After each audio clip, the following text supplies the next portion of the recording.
श्रीगुरुभ्यो नमः परमगुरुभ्यो नमः श्रीमदानन्दतीर्थभगवत्पादाचार्यगुरुभ्यो नमः हरि ओम् सृष्टिस्थित्यप्ययेहानियतिविष्टमो बन्धमोक्षाश्च यस्मात् अस्य श्री ब्रह्मरुद्रप्रभृतिसुरनरद्वीषशत्रुत्मकस्य विष्णोर्व्यस्ताः समस्ताः सकलगुणनिधिः सर्वदोषपूज्यपेतः पूर्णान्ताव्ययो यो भूरति परमः चिन्तयेतं महान्तम् जन्माद्यस्य यतोऽन्वयादितरतश्चार्थेष्वभिज्ञस्वराट् तेने ब्रह्महृदाय आदिकवये मुह्यन्ति यं सूरयः तेजोवारिमृतां यथा विनिमयो यत्र त्रिसर्गो मृषा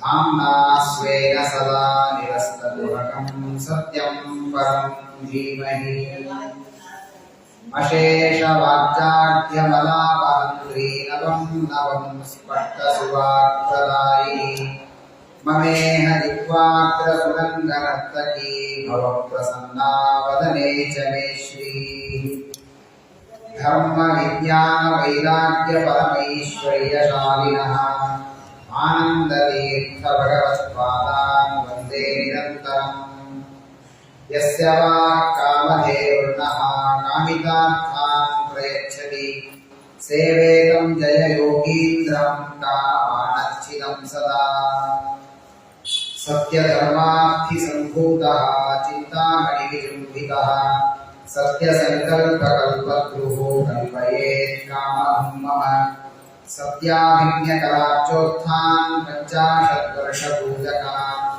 सत्यप्रमोदतीर्थायान् नौमिन्यायसुभारतान् श्री सत्यात्मतीर्थस्वामी श्रीपादगुरुभ्यो नमः हरि ओम हरि ओम हरि ओम। ಚತುರ್ಥ ಸ್ಕಂದದಲ್ಲಿ ಬರುವಂತಹ ಋತುಚಕ್ರವರ್ತಿಯ ಉಪಾಖ್ಯಾನವನ್ನ ನಿನ್ನೆಯ ದಿವಸ ಹರಿವಾಯುಗಳ ಅನುಗ್ರಹದಿಂದ ಆ ಋತುಚಕ್ರವರ್ತಿ ಅವನಿಗೆ ದೇವರು ದರ್ಶನವನ್ನು ನೀಡಿದಾಗ ಆ ಋತುಚಕ್ರವರ್ತಿ ಮಾಡಿದಂತಹ ಸ್ತೋತ್ರ ಬಹಳ ಅದ್ಭುತವಾದಂತಹ ಭಗವಂತನ ಮಹಿಮೆಯನ್ನು ತಿಳಿಸಿಕೊಡುವಂತಹ ಸ್ತೋತ್ರಗಳು. ಶ್ರೀಮದ್ ಭಾಗವತವನ್ನು ಮೊದಲು ನಾವು ಸಪ್ತಾಹ ಪುರೋಷ್ಟಪದಿ ಕ್ರಮದಿಂದ ಕೇಳ್ತಾ ಇದ್ವಿ. ಈಗ ಒಂದೊಂದೇ ಸ್ಕಂದಗಳನ್ನ ಕೇಳುವ ಪುಣ್ಯವನ್ನ ಸಂಪಾದನೆ ಮಾಡಿದ್ದೇವೆ. ಇನ್ನೊಂದು ಬಾರಿ ಬರೀ ಭಾಗವತದಲ್ಲಿ ಬರುವ ಸ್ತೋತ್ರ ಭಾಗಗಳನ್ನು ಮಾತ್ರ ಶ್ರವಣ ಮಾಡಬೇಕು. ತುಂಬಾ ಚೆನ್ನಾಗಿರುತ್ತೆ. ನಾವು ಹೀಗೆ ಋತುಚಕ್ರವರ್ತಿ ದೇವರ ಸ್ತೋತ್ರವನ್ನು ಮಾಡಿದ ಅಂತ ಹೇಳಿ ಮುಂದಿನ ಕಥೆಗೆ ಹೋಗ್ಬಿಡುತ್ತೇವೆ. ಆದರೆ ಆ ಸ್ತೋತ್ರಗಳು ಜೊತೆಗೆ ಅಲ್ಲಿರುವಂತಹ ಶಾಸ್ತ್ರೀಯವಾದ ವಿಷಯಗಳು, ಅದಕ್ಕೆ ಶ್ರೀಮದಾಚಾರ್ಯರು ವ್ಯಾಖ್ಯಾನಕಾರರು ಮಾಡಿದಂತಹ ವ್ಯಾಖ್ಯಾನಗಳನ್ನೆಲ್ಲ ಅರ್ಥ ಮಾಡಿಕೊಂಡಾಗ ಎಷ್ಟು ಆಳವಾಗಿದೆ ಶ್ರೀಮದ್ ಭಾಗವತ ಅನ್ನೋದನ್ನ ನಾವು ಸ್ವಲ್ಪವಾದರೂ ಅರ್ಥ ಮಾಡಿಕೊಳ್ಳಲಿಕ್ಕೆ ಸಾಧ್ಯ ಇದೆ. ಆ ನಿಟ್ಟಿನಲ್ಲಿ ಆ ಋತುಚಕ್ರವರ್ತಿಯ ಸ್ತೋತ್ರವನ್ನ ಶ್ರವಣ ಮಾಡಿದ ನಂತರದಲ್ಲಿ ಒಂದು ಬಾರಿ ಋತುಚಕ್ರವರ್ತಿ ತನ್ನ ರಾಜ್ಯದ ಎಲ್ಲ ಜನರನ್ನ ಗಂಗಾ ಹಾಗೂ ಯಮುನಾ ಸಂಗಮ ಕ್ಷೇತ್ರದಲ್ಲಿ ಗಂಗಾ ಯಮುನಯೋರ್ ನದ್ಯೋರಂತರ ಕ್ಷೇತ್ರಮಾವಸನ್ ಆರಬ್ಧಾನೇವ ಪೂಜೆ ಭೋಗಾನ್ ಪುಣ್ಯ ವಿಹಾಸಯ. ಆ ತೀರ್ಥಕ್ಕೆ ಎಲ್ಲ ಸಜ್ಜನರನ್ನ ಕರೆದುಕೊಂಡು ಹೋಗಿದ್ದಾನೆ. ನನ್ನ ಪ್ರಜೆಗಳನ್ನ ತಾನು ಧರ್ಮಾಚರಣೆಯನ್ನ ಮಾಡುವುದರ ಜೊತೆಗೆ ತನ್ನ ಪ್ರಜೆಗಳಿಂದ ಅರ್ಥಾತ್ ಮನೆಯಲ್ಲಿರುವ ಯಜಮಾನ ತನ್ನ ಮಕ್ಕಳಿಂದ ಮೊಮ್ಮಕ್ಕಳಿಂದ ಸತ್ಕರ್ಮವನ್ನು ಮಾಡಿಸಬೇಕಾದದ್ದು ಎಷ್ಟು ಕರ್ತವ್ಯ ಅನ್ನುವುದನ್ನು ಶ್ರೀಮದ್ ಭಾಗವತ ನಮಗೆ ತಿಳಿಸಿಕೊಡುತ್ತೆ. ಇವತ್ತು ಎಲ್ಲಾದರೂ ಕಾರ್ಯಕ್ರಮಕ್ಕೆ ಬನ್ನಿ, ಕರ್ಕೊಂಡು ಬನ್ನಿ ಅಂತ ಹೇಳಿದ್ರೆ ಎಲ್ಲರೂ ಹೇಳ್ತಾರೆ ನಾವು ಬೇಕಾದ್ರೆ ಬರ್ತೇವೆ, ಮಕ್ಕಳು ಮೊಮ್ಮಕ್ಕಳು ಅವನ್ನೆಲ್ಲ ಕೈ ಬಿಡಲಿ, ಅದನ್ನ ನಮ್ಮ ಕೈಯಲ್ಲಿಲ್ಲ, ಅವರೆಲ್ಲ ಸ್ವತಂತ್ರರು. ಆದರೆ ಇವತ್ತು ಅವರು ಸ್ವತಂತ್ರರಾಗಿದ್ದಕ್ಕೆ ಬರೋದಿಲ್ಲ ಅನ್ನೋ ಮಟ್ಟಿಗೆ ನಾವು ತಂದದ್ದೇ ನಾವು ಅವರನ್ನು ಅವರು ಚಿಕ್ಕವರಿದ್ದಾಗಲೇ, ಈಗ ನಾವೆಲ್ಲ ಬರ್ತಾ ಇದ್ದೇವೆ, ಯಾಕೆ ಬರ್ತೇವೆ? ನಾವು ಚಿಕ್ಕವರಿದ್ದಾಗ ನಮ್ಮ ತಂದೆ ತಾಯಿ ಮನೆ ಕಳಿಸ್ತಾ ಇದ್ರು, ಆದ್ದರಿಂದ ಇವತ್ತಿಗೂ ನಾವು ಬರ್ತಾ ಇದ್ದೇವೆ. ಹಾಗಾಗಿ ಆ ಚಕ್ರವರ್ತಿಯ ರಾಜ್ಯದ ಮೇಲಿನ ಹಿಡಿತ ಎಷ್ಟು ದೊಡ್ಡದಿತ್ತು ಅಂದ್ರೆ, ಇವತ್ತು ಹೆಂಡತಿ ಮನೆಯಲ್ಲಿ ಇಬ್ಬರು ಮಕ್ಕಳು, ಒಬ್ಬ ಮೊಮ್ಮಗುವನ್ನ ಮಠಕ್ಕೆ ಕರ್ಕೊಂಡು ಸ್ವಾತಂತ್ರ್ಯ ನಮಗಿಲ್ಲ. ಆದರೆ ಇಡೀ ರಾಜ್ಯದ ಜನರು ರಾಜಕ್ಷೇತ್ರಕ್ಕೆ ಸ್ಥಾನಕ್ಕೆ ಹೋಗ್ತಾರೆ ಅಂದ್ರೆ ಎಲ್ಲರೂ ಬರಬೇಕು, ಜೊತೆಗೆ ಎಲ್ಲರನ್ನ ಕರೆದುಕೊಂಡು ಹೋಗಿದ್ದಾನೆ. ಸರ್ವತ್ರ ಸಖಿಲಾದೇಶಾಃ ಸಪ್ತದ್ವೀಪೈಕ ದಂಡಧೃಗ ಅನ್ಯತ್ರ ಬ್ರಾಹ್ಮಣ ಕುಲಾದ್ ಅನ್ಯತ್ರ ಅಚ್ಯುತ ಗೋತ್ರತಃ, ಎಲ್ಲರನ್ನೂ ಕೂಡ ಅಲ್ಲಿ ಕರೆದುಕೊಂಡು ಹೋಗಿದ್ದಾನೆ. ಅಲ್ಲಿ ಇವರು ಸ್ನಾನಕ್ಕೆ ಹೋದರೆ ಮಹಾಜ್ಞಾನಿಗಳೆಲ್ಲ ಆ ಪರ್ವಕಾಲಕ್ಕೆ ಬಂದಿದ್ದಾರೆ. ಅನೇಕ ಋಷಿಗಳು, ಮುನಿಗಳು, ಸನ್ಯಾಸಿಗಳು ಎಲ್ಲರೂ ಅಲ್ಲಿಗೆ ಬಂದಿದ್ದಾರೆ. ಅಲ್ಲಿ ನದಿಯಲ್ಲಿ ಸ್ನಾನವನ್ನು ಮಾಡಿದ. ಸ್ನಾನವನ್ನು ಮಾಡಿ ತನ್ನ ಎಲ್ಲ ಪ್ರಜೆಗಳನ್ನು ಕೂಡಿಸಿಕೊಂಡು, ಹಳೆಯ ಕಾಲದಲ್ಲಿ ಹಿರಿಯರು ಮಾಡುವುದನ್ನು ನಾವು ನೋಡ್ತೇವೆ. ಏನಾದರೂ ಒಂದು ಮನೆಯಲ್ಲಿ ಸತ್ಕರ್ಮ ಆಯಿತು ಅಂದ್ರೆ ಯಾರು ಬಂದಿರ್ತಾರೋ ಆಚಾರ್ಯ ಒಂದು ಎರಡು ಮಾತು ಏನಾದರೂ ಹೇಳಿ ಶಾಸ್ತ್ರದ ವಿಚಾರ ಕೇಳಿ ಊಟ ಮಾಡಬೇಕು. ಯಾಕೆ? ಎಲ್ಲ ಕರ್ಮಗಳು ಕೂಡ ದಾನಕಾರಿಯರಿಂದಲೇ ಸಮಾಪ್ತಿಯನ್ನು ಹೊಂದಬೇಕು ಅಂತ ಶಾಸ್ತ್ರ ಇದ್ದರಿಂದ ನಾವು ಸ್ನಾನ, ತೀರ್ಥಕ್ಷೇತ್ರ, ಯಾತ್ರೆ ಏನನ್ನೇ ಮಾಡಬಹುದು. ಅಲ್ಲಿ ಎಲ್ಲ ಕಡೆ ಹೋದಾಗ ಅಲ್ಲಿರುವ ಭಗವದ್ ಅಧಿಷ್ಠಾನಗಳ ಭಗವಂತನ ಮಹಿಮೆಯನ್ನ ಶ್ರವಣ ಮಾಡಿಯೇನೆ ಆ ತೀರ್ಥಯಾತ್ರೆಯನ್ನು, ಸತ್ಕರ್ಮವನ್ನು ನಾವು ದೇವರಿಗೆ ಸಮರ್ಪಣೆ ಮಾಡಬೇಕೇ ಹೊರತು ಅದಿಲ್ಲದೆ ಕೇವಲ ಸ್ನಾನ ಮಾಡ್ತೇವೆ, ಅನ್ನದಾನ ಮಾಡ್ತೇವೆ, ಹಣ ಖರ್ಚು ಮಾಡ್ತೇವೆ, ಯಜ್ಞಯಾಗಗಳನ್ನು ಮಾಡ್ತೇವೆ. ಇಷ್ಟರಿಂದ ನಾವು ಆ ಕ್ಷೇತ್ರಕ್ಕೆ ಹೋಗಿದ್ದರಿಂದ ಎಷ್ಟು ಪುಣ್ಯವನ್ನು ಗಳಿಸಬಹುದೋ ಅಷ್ಟನ್ನ ಪೂರ್ಣವಾಗಿ ಗಳಿಸಲಿಕ್ಕೆ ಸಾಧ್ಯ ಇಲ್ಲ. ಆದ್ದರಿಂದ ಋತುಚಕ್ರವರ್ತಿ ಬಹಳ ಸುಂದರವಾಗಿ ತನ್ನ ಎಲ್ಲ ರಾಜ್ಯದ ಜನರನ್ನು ಕೂಡಿಸಿಕೊಳ್ತಾನೆ. ನಾನು ಕೆಲವು ಪ್ರವಚನಗಳನ್ನು, ಉಪದೇಶಗಳನ್ನು ನಿಮಗೆಲ್ಲ ಮಾಡಬೇಕು, ಕೂತ್ಕೊಳ್ಳಿ ಅಂತ ಹೇಳಿ ಅವರೆಲ್ಲ ಉಪದೇಶ ಮಾಡ್ತಾರೆ. ನೋಡಿ, ಇವತ್ತು ರಾಜರು ಕೇವಲ ನಮ್ಮಿಂದ ಎಷ್ಟು, ಅವ್ರ ಹಣ ಎಷ್ಟು ಇಸ್ಕೊಳ್ಬೇಕು ಅಂತ ಅವ್ರು ವಿಚಾರ ಮಾಡ್ತಿರ್ತಾರೆ. ಅವರಿಂದ ನಾವೆಷ್ಟು ಕೆಲಸ ಮಾಡಿಸ್ಕೋಬೇಕು ಅನ್ನೋದು ನಾವು ವಿಚಾರ ಮಾಡ್ತಿರ್ತೀವಿ. ನಮಗೂ ಧರ್ಮದ ಬಗ್ಗೆ ಚಿಂತೆ ಇಲ್ಲ, ಅವರಿಗೂ ಇಲ್ಲೇ ಇಲ್ಲ.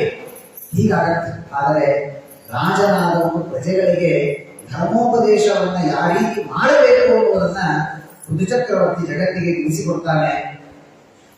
ಬಹಳ ಸುಂದರವಾಗಿ ಆ ಋತುಚಕ್ರವರ್ತಿ ತನ್ನೆಲ್ಲ ಪ್ರಜೆಗಳನ್ನ ಕೂಡಿಸಿಕೊಂಡು ಉಪದೇಶವನ್ನು ಮಾಡ್ತಾನಂತೆ.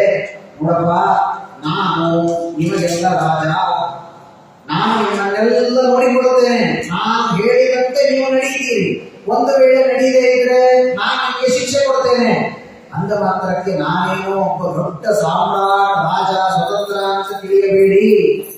ನನ್ನನ್ನ ನಿಮ್ಮನ್ನ ನೋಡಿಕೊಳ್ಳುವ ಜವಾಬ್ದಾರಿ ಕೊಟ್ಟು ಕೂಡಿಸಿದವನು ದೇವರು. ಎಂಥ ಭಾವನೆ ಇದೆ. ಅಹಂ ದಂಡಧರೋ ಧಾತ್ರ ಪ್ರಜಾನಾಮಿಹ ಯೋಜಿತಃ ರಕ್ಷಿತ ವೃತ್ತಿರಸ್ತೆಷು ಸೇತುಷು ಸ್ಥಾಪಿತ ಪೃಥಕ್. ಈ ತರಹದ ಭಾವನೆ ಇವತ್ತು ನಮ್ಮನ್ನ ಆಳುವ ಜನರಿಗೆ ಇತ್ತು ಅಂತ ಆದರೆ ಎಲ್ಲಿಯೂ ಮೋಸ, ಅಹಂಕಾರ ಯಾವುದೂ ಬರಲಿಕ್ಕೆ ಸಾಧ್ಯ ಇಲ್ಲ. ನಾನು ಇಂತಹ ಅಧಿಕಾರಕ್ಕೆ ಬಂದ ಮೇಲೆ ನನ್ನ ಹೆಸರು ಎಲ್ಲರೂ ನನ್ನ ಮಾತು ಕೇಳಬೇಕು ಅನ್ನುವ ಅಹಂಕಾರ ನಮಗಿರುತ್ತೆ. ಆದರೆ ಆ ಋತುಚಕ್ರವರ್ತಿ ಹೇಳ್ತಾನೆ, ಪ್ರಜಾನಾಮಿಹ ಯೋಜಿತ ಧಾತ್ರ, ದೇವರನ್ನು ಇಟ್ಟಿದ್ದಾನೆ ಈ ಸ್ಥಾನದಲ್ಲಿ. ನನಗೆ ಭಾರೀ ದೊಡ್ಡ ಅಧಿಕಾರ ಇದೆ ಅಂತ ತಿಳಿಯಬೇಡಿ. ನನಗೆ ಅಧಿಕಾರ ಯಾವಾಗ ಬರುತ್ತೆ? ನನ್ನ ಸಾಮರ್ಥ್ಯದಿಂದ ನಾನೇನಾದರೂ ಪಡೆದಿದ್ರೆ ಬರಬೇಕು. ಇದು ನನ್ನಿಂದ ಬಂದದ್ದಲ್ಲ, ದೇವರು ನನಗೆ ಅನುಗ್ರಹ ಮಾಡಿ ಈ ಜಾಗದಲ್ಲಿ ನನ್ನನ್ನು ಕೂಡಿಸಿದ್ದಾನೆ. ಆದ್ದರಿಂದ ತಸ್ಯ ಮೇ ತದನುಷ್ಠಾನ ಯದಾಹು ಬ್ರಹ್ಮವಾದಿನಃ ಲೋಕಾಸ್ಯುಹು ಕಾಮಸಂದೋಹ ಯಸ್ಯ ತುಷ್ಯತಿ ಇಷ್ಟದೃಗ. ಬಹಳ ಸುಂದರವಾದ ಮಾತುಗಳನ್ನ ಆ ಋತುಚಕ್ರವರ್ತಿ ಹೇಳ್ತಾನೆ. ಇದು ದೇವರು ನನಗೆ ಕೊಟ್ಟ ಜವಾಬ್ದಾರಿ. ಹಾಗಾದ್ರೆ ಹೇಗಿರುತ್ತೆ? ನನ್ನದೇ ಕಂಪನಿಯಾದ್ರೆ ಲಾಸ್ ಮಾಡಿದ್ರು ನನಗೆ, ಲಾಭ ಮಾಡಿಕೊಟ್ರು ನನಗೆ, ಹಾಗಲ್ಲ. ನಾನು ಇನ್ನೊಬ್ಬರ ಕಂಪನಿಯಲ್ಲಿ ಅಧಿಕಾರ ಕೊಟ್ಟು ನನ್ನನ್ನು ಕೂಡಿಸಿದಾರಲ್ಲ, ಆವಾಗ ನಾನು ಸರಿಯಾಗಿ ಅವರಿಗೆ ಲಾಭ ಮಾಡಿಕೊಡ್ಬೇಕು. ಕೊಡದೇ ಇದ್ರೆ ಅದರ ಶಿಕ್ಷೆಯನ್ನು ನಾನು ಅನುಭವಿಸಬೇಕಾಗತ್ತೆ. ಆದ್ದರಿಂದ ಆ ಪ್ರಜೆಗಳಿಗೆ ಋತುಚಕ್ರವರ್ತಿ ಕೈ ಮುಗಿತಾನೆ. ಆ ಎಲ್ಲ ಪ್ರಜೆಗಳಿಗೆ ಕೈ ಮುಗಿದು ಪ್ರಾರ್ಥನೆ ಮಾಡ್ತಾನೆ. ನೋಡಿ, ನೀವು ಸರಿಯಾಗಿ ಕರ ಕೊಡ್ರಿ, ಅಥವಾ ಸರಿಯಾಗಿ ನೀವೆಲ್ಲ ಲೈಟ್ ಉಪಯೋಗಿಸ್ರಿ, ಫ್ಯಾನ್ ಉಪಯೋಗಿಸ್ರಿ ಅಂತ ನಾನು ನೀವು ಬೇಕಾದ ತಾಕೀತು ಮಾಡ್ಬೋದು. ಆದ್ರೆ ಪುಣ್ಯ ಮಾಡಿ ಅಂತ ಯಾರಿಗೂ ಬಲಾತ್ಕಾರ ಮಾಡಿ ಮಾಡಿಸ್ಲಿಕ್ಕೆ ಬರೋದಿಲ್ಲ. ನಾನು ಬೈದ್ರೆ ನನ್ನ ಮುಂದೆ ನೀವು ಉಪವಾಸ ಮಾಡ್ಬೋದು. ರೂಮ್ ಒಳಗೆ ಹೋಗಿ ನೀವು ತಿಂದ್ರೆ ನನಗೇನು ಗೊತ್ತಾಗುತ್ತೆ? ಅಥವಾ ನೀವು ಹೋಗಿ ಮಾಡಿ ಅಂತ ನಾನು ಬೈದಾಗ ನೀವು ಮಾಡಬಹುದು. ಮನಸ್ಸಿನಲ್ಲಿ ಭಕ್ತಿ ಬರುತ್ತೋ ಇಲ್ಲವೋ ಅದನ್ನ ನಾನೇ ಕಂಡುಹಿಡಿಯಲಿಕ್ಕಾಗತ್ತಾ? ಹಾಗಾದ್ರೆ ಆ ಭಕ್ತಿ ಧರ್ಮಾಚರಣೆ ಇದು ಅವರವರ ವೈಯಕ್ತಿಕ ಮನಸ್ಸಿಗೆ ಒಂದು ಮಾಡುವ ವಸ್ತುವೇ ಹೊರತು ಇನ್ನೊಬ್ಬರು ಇದನ್ನ ಬಲಾತ್ಕಾರವಾಗಿ ನನಗೆ ಹಣ ಕೊಡುವ ರಾಜ ಹೇಳ್ತಾನೆ ಅನ್ನೋ ಕಾರಣಕ್ಕೆ ಬರುವುದಿಲ್ಲ. ಆದ್ದರಿಂದ ಬುದ್ಧಿಚಕ್ರವರ್ತಿ ಹೇಳ್ತಾನಂತೆ, ತಸ್ಯ ಮೇ ತದ ಯೌದ್ಧರೇಕ್ಷಾಂ ರಾಜ ಪ್ರಜಾ ಧರ್ಮೇಶ್ವ ಶಿಕ್ಷಯನ್ ಪ್ರಜಾನಾಂ ಶವಂ ಭುಕ್ತೆ ಭಾಗಂ ಚ ಸ್ವಂ ಜಾತಿ ಸಹ. ಸುಂದರವಾದ ಹೇಳ್ತಾನೆ, ಯಾವ ವ್ಯಕ್ತಿ ಪ್ರಜೆಗಳಿಂದ ರಾಜನಾದವನು ಕರವನ್ನ ಟ್ಯಾಕ್ಸ್ ಅನ್ನ ಸ್ವೀಕಾರ ಮಾಡಿರ್ತಾನೆ, ಆ ಯಾರಿಂದ ಕರ ತೆಗೆದುಕೊಂಡಿದ್ದಾನೋ ಆ ವ್ಯಕ್ತಿ ಒಂದು ವೇಳೆ ಧರ್ಮವನ್ನ ಪ್ರಜೆಗಳು ಮಾಡಲಿಲ್ಲ ಅಂತಾದ್ರೆ ಇವನು ತೆಗೆದುಕೊಂಡಿದ್ದು ಕರ ಅಲ್ಲ, ಅದು ಪಾಪ. ಭಗವತ ಹೇಳುತ್ತೆ, ಪ್ರಜಾನಾಂ ಶಮಂ ಭುಕ್ತೆ, ಪ್ರಜೆಗಳ ಪಾಪವನ್ನ ತಿಂತಾ ಇದ್ದಾನೆ ಅಂತ ಅರ್ಥ. ಅವರೇನು ಅಧರ್ಮ ಮಾಡ್ತಾರೆ, ಅದರ ಒಂದು ಆಣೆಯ ಒಂದು ಭಾಗ ಅದು ಇವರಿಗೆ ಬಂದು ಮುಟ್ತದೆ. ಆದ್ದರಿಂದ ಬುದ್ಧಿಚಕ್ರವರ್ತಿ ಕೈ ಮುಗಿದು ಪ್ರಾರ್ಥನೆ ಮಾಡ್ತಾನೆ. ಆದ್ದರಿಂದ ಪೂರ್ತ ಅಧೋಕ್ಷಜೀಯಂ ಕರ್ಹಿಮೆ ಅನುಗ್ರಹ ಕೃತಃ. ಎಂತಹ ಪ್ರಾರ್ಥನೆ ಮಾಡಿ. ಇವತ್ತು ನಿನ್ನೆ ಸ್ವಾಮಿಗಳು ನೀವೆಲ್ಲ ಆಜ್ಞೆ ಮಾಡಿದ್ದಾರೆ, ನಾವೆಲ್ಲ ಕೇಳಿದ್ದೇವೆ, ದೇಶಕ್ಕೋಸ್ಕರ ನಾವೆಲ್ಲ ದೇವರಲ್ಲಿ ಪ್ರಾರ್ಥನೆ ಮಾಡಬೇಕು ಅಂತ. ಅದನ್ನೇ ಬುದ್ಧಿಚಕ್ರವರ್ತಿ ಹೇಳ್ತಾನೆ. ಆ ಬುದ್ಧಿಚಕ್ರವರ್ತಿ ಅಂತಾನಂದ್ರೆ, ನೀವೇನಾದರೂ ನನ್ನಿಂದ ಒಂದೆರಡು ಸವಲತ್ತುಗಳನ್ನ ಪಡೆದಿದ್ದೇ ಆಗಿದ್ರೆ, ಅದರಿಂದ ನಿಮಗೇನಾದರೂ ಸಂತೋಷ ಆಗಿದ್ರೆ, ನನಗೇನಾದರೂ ಒಂದೆರಡು ಒಳ್ಳೇದು ಮಾಡಬೇಕು ಅಂತ ನಿಮ್ಗೆ ಅನಿಸಿದ್ರೆ, ಏನೋ ಒಂದಿಷ್ಟು ನನಗೆ ಕಮಿಷನ್ ತಂದು ಕೊಡ್ರಿ, ನಿಮ್ಗೆ 10 ರೂಪಾಯಿ ಬಂದಿದ್ದೊಳಗೆ 8 ರೂಪಾಯಿ ಹಣ ಕೊಡ್ರಿ ಅಂತ ಅನ್ನೋದಿಲ್ಲ ಬುದ್ಧಿಚಕ್ರವರ್ತಿ. ಭೂತ ಅಧೋಕ್ಷಜೀಯಂ ಕರ್ಹಿಮೆ ಅನುಗ್ರಹ ಕೃತಃ. ಇಂತಹ ಮಾತು ನೋಡಿ. ರಾಜ ನೋಡಿದರೆ ಅವನಂತಾರೆ, ನನ್ನ ಮೇಲೆ ನೀವೆಲ್ಲ ಅನುಗ್ರಹ ಮಾಡಿ, ನನ್ನ ಮೇಲೆ ನೀವು ಮಾಡುವ ಅನುಗ್ರಹ ಏನು ಗೊತ್ತಾ? ನನಗೇನು ಹಣ ಕೊಡೋದು, ನಮಸ್ಕಾರ ಮಾಡೋದು ಏನು ಬೇಕಾಗಿಲ್ಲ. ನಾನು ಯಾವ ದೇವರನ್ನು ನಂಬಿದ್ದೇನಲ್ಲ ಆ ದೇವರ ಮೇಲೆ ನೀವೆಲ್ಲ ಭಕ್ತಿಯನ್ನ ಮಾಡಿ ಸಾಕು. ಇದೇ ನೀವು ನನಗೆ ಮಾಡುವ ಉಪಕಾರ ಅಂತ ನಾನು ತಿಳಿದ್ದೇನೆ. ನೋಡಿ ಎಷ್ಟು ವಿಚಿತ್ರ ಇದೆ. ಒಬ್ಬರಿಗೆ ನಾವು ಹಣವನ್ನ ಕೊಟ್ವಿ ಅಥವಾ ಒಬ್ಬರಿಂದ 10 ರೂಪಾಯಿಯನ್ನು ನಾವು ಸ್ವೀಕರಿಸಿದ್ವಿ ಅಂದ್ರೆ ಆ ಹಣ ಎಲ್ಲಿ ಹೋಗುತ್ತೆ ಎನ್ನುವುದರ ಜವಾಬ್ದಾರಿ ಕೊಟ್ಟ ವ್ಯಕ್ತಿಗೆ ಇರುತ್ತೆ. ನಮ್ಮ ಸ್ವಾಮಿಗಳು ಯಾವಾಗಲೂ ಪ್ರವಚನದಲ್ಲಿ ಹೇಳ್ತಾ ಇದ್ದಾರೆ, ಯಾರಾದರೂ ಒಬ್ಬ ಭಿಕ್ಷುಕ ಬಂದು ಟ್ರೈನಲ್ಲೋ ಬಸ್ಸಲ್ಲೋ ಹೋಗುವಾಗ ನನಗೇನು ಊಟಗತಿ ಇಲ್ಲ ಕೊಡ್ರಿ ಅಂತ ಕೇಳಿದ್ರೆ ನಾವು ಬಹಳ ದೈನ್ಯತೆ ಬಂದ್ಬಿಡುತ್ತೆ. ತಕ್ಷಣದಲ್ಲಿ 10 ರೂಪಾಯಿ 20 ರೂಪಾಯಿ 1-2 ರೂಪಾಯಿ ನಡೆಯೋದೇನು, ಅವರೇ ಕೊಡ್ತಾರೆ. ಒಳ್ಳೆ ನಿಮಗೆ 10-20 ದುಡ್ಡು ಕೊಟ್ರೆ ಆ ದುಡ್ಡನ್ನ ಕೊಡಬೇಡಿ, ಅದರ ಒಂದು ಹಸಿವೆ ಬಂದಿದ್ದಕ್ಕೆ ನೀವೇ ಹಣ ಕೊಟ್ಟು ತೆಗೆದುಕೊಂಡು ಬಂದು ಒಂದು ಹಣ್ಣು ಕೊಡಿರ್ಬೇಕಾದ್ರೆ ನಮಗೆ. ಯಾಕೆಂದ್ರೆ ಅಲ್ಲಿ ನಾನೇ ಟೆನ್ಷನ್ ತಗೋಬೇಕ್ರಿ. ಅಡಿಗೆ ಕಾಂಟ್ರಾಕ್ಟ್ ಇದ್ದಾಗೆ ಅವ್ರಿಗೊಂದು ಕ್ಷಣ ಕೊಟ್ಟರೆ ಅವ್ರು ಏನ್ ಬೇಕು ತಿಂತಾನಲ್ಲ, ತಿಂದ್ರೆ ಓಕೆ. ಅದೇ 10 ರೂಪಾಯಿ ತೆಗೆದುಕೊಂಡು ಸುರಾಪಾನ ಮಾಡಿದ, ಸೆರೆ ಕೊಡದ ಅಂದ್ರೆ ನಮಗೆ ದುಡ್ಡು ಕೊಟ್ಟರೆ ನನ್ನ ಜವಾಬ್ದಾರಿ ಮುಗಿಯಿಲ್ಲ. ಅವನ ಅದರಿಂದ ಸುರಾಪಾನ ಮಾಡಿದರೆ ಅವನ ಪಾಪದಲ್ಲಿ ಶೇರ್ ನಮಗೂ ಬರುತ್ತೆ. ಕುಡಿದೇ ಇದ್ರು ಕೊಡಲಿಲ್ಲ, ನಮಗೇನಾದ್ರೂ ಆನಂದ ಆಗಿಲ್ಲ, ಆದರೆ ಪಾಪ ಬರ್ತದೆ. ಹಾಗಾಗಿ ದಾನ ಕೊಡೋದ್ರಿಂದ ನಾವು ಕೊಟ್ಬಿಟ್ವಿ, ಹಾಗಾದ್ರೆ ನಮ್ಮ ಜವಾಬ್ದಾರಿ ಮುಗಿಯಿಲ್ಲ. ಇದು ದಾನ ಕೊಡೋದ್ರಲ್ಲಿ.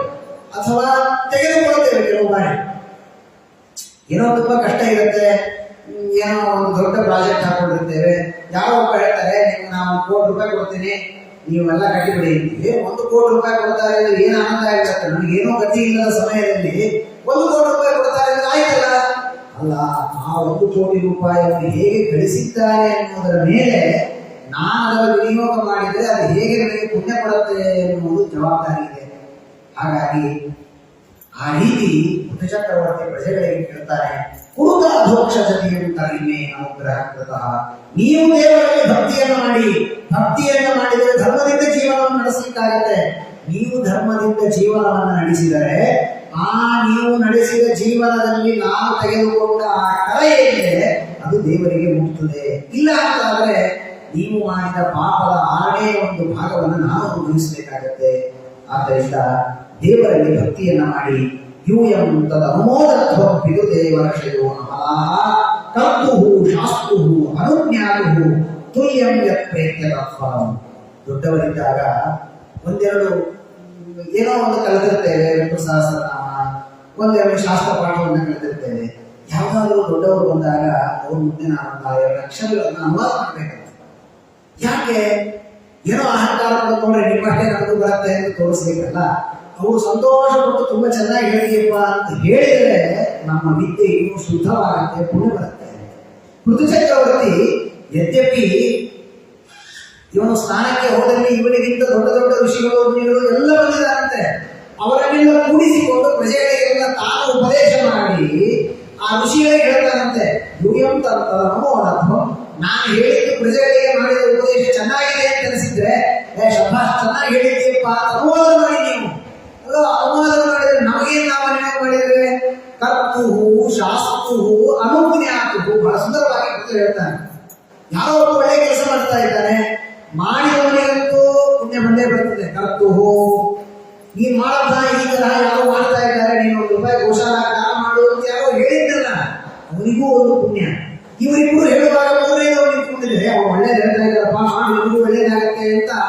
ಕರ್ತು ಶಾಸ್ತು ಅನುಜ್ಞಾತು ತುಲ್ಯಂ ತತ್ಪ್ರೇತ್ಯ ತತ್ಫಲಂ. 3 ಜನರಿಗೆ ಸಮಾನ ಪುಣ್ಯ ಬರುತ್ತೆ ಅಂತ ಭಾಗವತ ಹೇಳುತ್ತೆ. ಯಾರು ಒಳ್ಳೆ ಕೆಲಸ ಮಾಡುವಾಗ ಏನು ಹೇಳ್ತಾರಲ್ಲ, ಹಾರೋ ಹಳ್ಳಿಗೆ ಕೃಷ್ಣಾರ್ಪಣ ಅನ್ನೋದು ಅಂತ. ಹಾಗೆ ಯಾವ ಬದಲಿಗೆ ಹೋಗ್ತೀನಿ ಅಂತಾರೆ, ಅಯ್ಯೋ ಬದಲಿನ ನಾನೊಂದು 4 ವರ್ಷದಿಂದ ಹೋಗಿದ್ದೆ, ಅಲ್ಲಿ ಯಾರೋ ಹೋಗುವಾಗ ಒಂದು ರೈಡ್ ಸ್ಲೈಡಿಂಗ್ ಆಯ್ತು, ಎಲ್ಲಾ ಗಾಡಿ ಬಿಟ್ಟು ನೀವು ಸವಹ ಹೋಗಬೇಡ ಅಂತ ಹೇಳಿದ್ರೆ ಇವ್ರದೇ ದುಡ್ಡು ಖರ್ಚಾಗೋದಾಗಿಲ್ಲ, ಏನು ಬೇಕಾಗಿಲ್ಲ. ಅವ್ರು ಹೋಗ್ತಾರೆ ಪಾಪ. ಈ ಬೇಡ ಅನ್ನೋದಕ್ಕೆ ಇರುವುದು ಪಾಪ. ಹೋಗೋರಿಗೆ ತುಂಬಾ ಚೆನ್ನಾಗಿ ನಿಮ್ಗೆ ಒಳ್ಳೆಯದಾಗತ್ತೆ, ಹೋಗಿ ಬನ್ನಿ ಅಂತ ಹೇಳಿದರೆ ಕರ್ತು ಶಾಸ್ತು ಅನುಜ್ಞಾತು ತುಲ್ಯಂ ತತ್ಪ್ರೇತ್ಯ ತತ್ಫಲಂ. ಬುದ್ಧ ಚಕ್ರವರ್ತಿ ಹೇಳ್ತಾನೆ, ಏ ಋಷಿಗಳೇ ನೀವೆಲ್ಲ ಕೂತಿದ್ದೀರಲ್ಲ, ನಾನು ಮಾಡಿದ ಪ್ರಜೆಗಳ ಈ ಏನು ಉಪದೇಶ ಇದೆಯಲ್ಲ ಇದು ಚೆನ್ನಾಗಿದೆ ಅಂತ ಒಂದೆರಡು ಮಾತು ಹರಿಸಲಿ ಸಾಕು. ಅವರಿಗೂ ಮನಸ್ಸಿನಲ್ಲಿ ತುಂಬಾ ಗಟ್ಟಿಯಾಗಿ ಕೂತ್ಕೊಳ್ಳುತ್ತೆ ನಿಮ್ಮಂತವರ ಅನುಗ್ರಹದಿಂದ. ಯಾರೋ ಅಂತಾರೆ ದೊಡ್ಡವರು, ನಿಮಗೇನಪ್ಪ ತುಂಬಾ ಒಳ್ಳೆ ಕೆಲಸ ಇದೆ ನಿಮಗೆ ಅಂತಂದು ಬಿಟ್ರೆ ಅವ್ರದ್ದು ಜಗಳಾಗಿ ಹೋಗ್ಬಾರ್ದು. ಹಾಗೆ ನಿಮ್ಮ ಮಾಯ ಹೇಳಿಕೆಯಿಂದ ಹಾಗೆ ಆಗಲಿ ದೇವರ ಅನುಗ್ರಹ ಅಂತಂದ್ರೆ ಹಾಗೇ ನಮಗೆ ದೇವರ ಅನುಗ್ರಹವನ್ನು ಮಾಡ್ತಾರೆ. ಒಬ್ಬರು ನಮ್ಮ ಸತ್ಯ ಪ್ರಮೋದ ತೀರ್ಥ ಶ್ರೀಪಾದಂಗಳವರು, ಹಿರಿಯ ಶ್ರೀಪಾದಂಗಳವರ ಕಾಲದಲ್ಲಿ ಅವರು ತಿರುಮಲದಲ್ಲಿ ಮಠವನ್ನು ಕಟ್ತಾ ಇದ್ರು. ಹಾಗೆಲ್ಲ ಮೊದಲು ಈಗೇನು ರಥ ಅಡ್ಡಾಡುತ್ತೆ, ಆ ರಥಬೀದಿಯಲ್ಲೇ ದೇವಸ್ಥಾನದ ಎದುರಿಗೆ ನಮ್ಮ ಮಠ ಇತ್ತು ಮೊದಲು. ಅಲ್ಲಿ ರಥಬೀದಿ ಆದ್ಮೇಲೆ ಎಲ್ಲರಿಗೂ ಹೊರಗಡೆ ಕೊಡೋದು ಅಂತ ಆದ್ಮೇಲೆ ಒಂದು ಜಾಗವನ್ನು ನಿಗದಿ ಮಾಡಿದ್ರು, ಅಲ್ಲಿ ಮಠ ಕಟ್ಟಬೇಕು. ಆಗಿನ ಕಾಲದಲ್ಲಿ ತುಂಬಾ ಕಷ್ಟ, ನಾವೇ ಇಲ್ಲ ಯಾರ ಹತ್ರ. ಸುಮ್ಮನೆ ಒಂದು ಆಲೋಚನೆ ಮಾಡಿದ್ರು, 70,000 ರೂಪಾಯಿ ಕೊಟ್ಟರೆ ಒಂದು ರೂಮ್ ಕಟ್ತಾ ಇದ್ರು. ಇವತ್ತು 70,000 ರೂಪಾಯಿಗೆ ಏನಾಗುತ್ತೆ? ಏನೂ ಆಗೋದಿಲ್ಲ. 70,000 ರೂಪಾಯಿಗೆ ಒಂದು ರೂಮ್ ಪೂರ್ಣ ನಿಮ್ಮ ಹೆಸರಲ್ಲಿ ಮಾಡ್ತೀವಿ. ಸ್ವಾಮಿಗಳು ತುಂಬಾ ಕಷ್ಟದ ಕಾಲ, ಆದ್ರೆ ಹಾಗೆ ಖಾಲಿ ಜಾಗಗಳು ಆಗಿಲ್ಲ. ಬಹಳ ದಿವಸ ಆ ಕಡೆ ಈ ಕಡೆ ಯಾರು ಕ್ಲೋಸ್ ಮಾಡ್ತಾರೆ, ಏನೇನೋ ಕಷ್ಟದ ಕಾಲ. ಊರಿಗೆ ಹೋಗ್ತಾ ಇದ್ರು, ಯಾರಿಗೋ ಹೇಳ್ತಾ ಇದ್ರು. ನಮ್ಮ ಬೆಂಗಳೂರಿಗೆ ಹೋದಾಗ ಯಾರೋ ಒಬ್ಬರು ನಮ್ಮ ಪ್ರಾಣೇಶ್ವರಾಯರು ಅವ್ರ ಹೆಸರು, ಅವರು ಆಗಿನ ಕಾಲದಲ್ಲಿ ಒಂದು ಸ್ವಲ್ಪ ದಾನ ಧರ್ಮ ಮಾಡ್ತಾ ಇದ್ರು. ಅವ್ರು ಬಂದು ಒಳ್ಳೆ ಸ್ವಾಮಿಗಳು ಅವರಲ್ಲಿ ಒಂದು ಏನು ಆ ತರ ಸಂಕೋಚದ ಭಾವನೆ ಇರಲಿಲ್ಲ. ಸೇವಾ ಮಾಡು ಆಯ್ತು ಸ್ವಾಮಿ ನಾನು ಮಾಡ್ತೀನಿ, 40,000 ರೂಪಾಯಿ ಕೊಡ್ತೀನಿ. 40,000 ರೂಪಾಯಿ ಒಂದು ರೂಮ್ ಸೇವಾ ನಿಮ್ಮ ತಂದೆ ಹೆಸರಲ್ಲಿ ಮಾಡಿ 70,000 ರೂಪಾಯಿ. ನಾವು ಅಂತ ನನಗೆ ಪಗಾರನೇ 40,000 ರೂಪಾಯಿ ಇದೆ. ನಾನು ನಿಮ್ಮ ಹತ್ರ ಪ್ರಾಮಿಸ್ ಮಾಡಿದ್ದೆ ಅಂದ್ರೆ 1 ತಿಂಗಳು ಪೂರ್ಣ ಪಗಾರ ಪ್ರಾಮಿಸ್ ಮಾಡಿದ್ದೀನಿ ನಿಮ್ಮ ಹತ್ರ. ನಾನು 70,000 ರೂಪಾಯಿ ಎಲ್ಲಿಂದ ತಂದ್ಕೊಳ್ಳಿ, ನನ್ನ ಹತ್ರ ಇಲ್ಲ. ಎಲ್ಲ ಒಳ್ಳೇದಾಗಿ ಮಾಡ್ತೀನಿ ಅಂತ ಎಲ್ಲ ಚಲೋ ಆಗ್ತೀನಿ ತಲೆ ಹೊಡೆದು ಕಳಿಸಿದ್ರು. ಇವತ್ತಿಗೂ ಅವ್ರ ಮಗ ಇದ್ದಾರೆ. ಅವ್ರು ಈಗ ಒಂದು 2 ವರ್ಷ ಆಯ್ತು ಹೋಗಿ. ಮನೆಗೆ ಅವರು ಹೋದ್ರೆ ಮನೆಗೆ ಒಂದು ಎಷ್ಟು ಬಂದಿದೆ ತೆಗೆದು ನೋಡಿದ್ರೆ ನಿಮ್ಗೆ ಪ್ರಮೋಷನ್ ಆಗಿದೆ, 70,000 ರೂಪಾಯಿ ಪಗಾರ ನಿಮಗೆ. 70 ಅಲ್ಲ 69,000 ಅಲ್ಲ, 70,000 ಅವರಿಗೆ ಸಂಬಳ. ಅವತ್ತೇ ಬಂದಿದೆ ರಿಟರ್ನ್. ಎಷ್ಟು ವಿಚಿತ್ರ. ಅವ್ರು ಇವತ್ತಿಗೂ ಕೂಡ ಅವರ ಮಕ್ಕಳಿದ್ದಾರೆ, ಅವರ ಪರಿವಾರ ಇದೆ. ಅವರು ಅದೇ ಮುಂದಿನ ತಿಂಗಳೇ ದಾನ ಮಾಡಿ ಅವರ ಹೆಸರಲ್ಲಿ ಇವತ್ತಿಗೂ ರೂಮ್ ಇದೆ. ಆ ರೀತಿ ದೊಡ್ಡವರು ಏನಾದರೂ ಅನುಗ್ರಹವನ್ನು ಮಾಡುವಾಗ ನಾವು ಮಾಡಿದ ಸತ್ಕರ್ಮಕ್ಕೆ ಅವರ ಒಂದು 2 ಮಾತುಗಳು ಅನುಗ್ರಹವಾಗಿ ಬಿಟ್ಟರೆ ಅದು ನಮಗೆ ಅನಂತ ಮಟ್ಟಾಗಿ ದೇವರು ಅನುಗ್ರಹವನ್ನು ಮಾಡ್ತಾನೆ. ಆ ರೀತಿ ಪ್ರಜೆಗಳಿಗೆಲ್ಲ ಉಪದೇಶವನ್ನು ಮಾಡ್ತಾ ಭಗವಂತನ ಮಹಿಮೆಯನ್ನು ಅದ್ಭುತವಾಗಿ ಉಪದೇಶವನ್ನು ಮಾಡ್ತಾನೆ ಬುದ್ಧ ಚಕ್ರವರ್ತಿ. ರಾಜ್ಯ ಸ್ವರ್ಗಾಪವರ್ಗಾಣ ಪ್ರಾಯೇಣೈಕಾತ್ಮ ಹೇತುನ ದೌಹಿತ್ರಾದೀಂದ್ರತೆ ಮೃತ್ಯೋಃ ಶೋಚ್ಯಾಂ ಧರ್ಮ ವಿಮೋಹಿತಾ ಯತ್ಪಾದ ಸೇವಾಭಿರುಚಿಸ್ತಪಸ್ವಿನ ಅಶೇಷ ಜನ್ಮೋಪಚಿತಂ ಮರಂ ಧಿಯಃ ಸತ್ಯಕ್ಷಿಣೋತ್ಯನ್ವಹ ಮೇಘತಿಪ್ಸತಿ ಯಥಾ ಪದಾಂಗುಷ್ಠ ವಿನಿಸೃತಾ ಸರಿತ. ಸುಂದರವಾದಂತಹ ಉಪದೇಶವನ್ನು ಬುದ್ಧಚಕ್ರವರ್ತಿ ಮಾಡ್ತಾನೆ. ದೇವರ ಪಾದ ಸೇವೆಯನ್ನ ನಿರಂತರವಾಗಿ ಮಾಡಬೇಕು. ಬಹಳ ವಿಚಿತ್ರ ಇದೆ, ನಾವು ಎಷ್ಟು ಬಾರಿ ಕೇಳಿದ್ರು ನಮ್ಗೆ ಮಾಡ್ಲಿಕ್ಕೆ ಆಗೋದಿಲ್ಲ.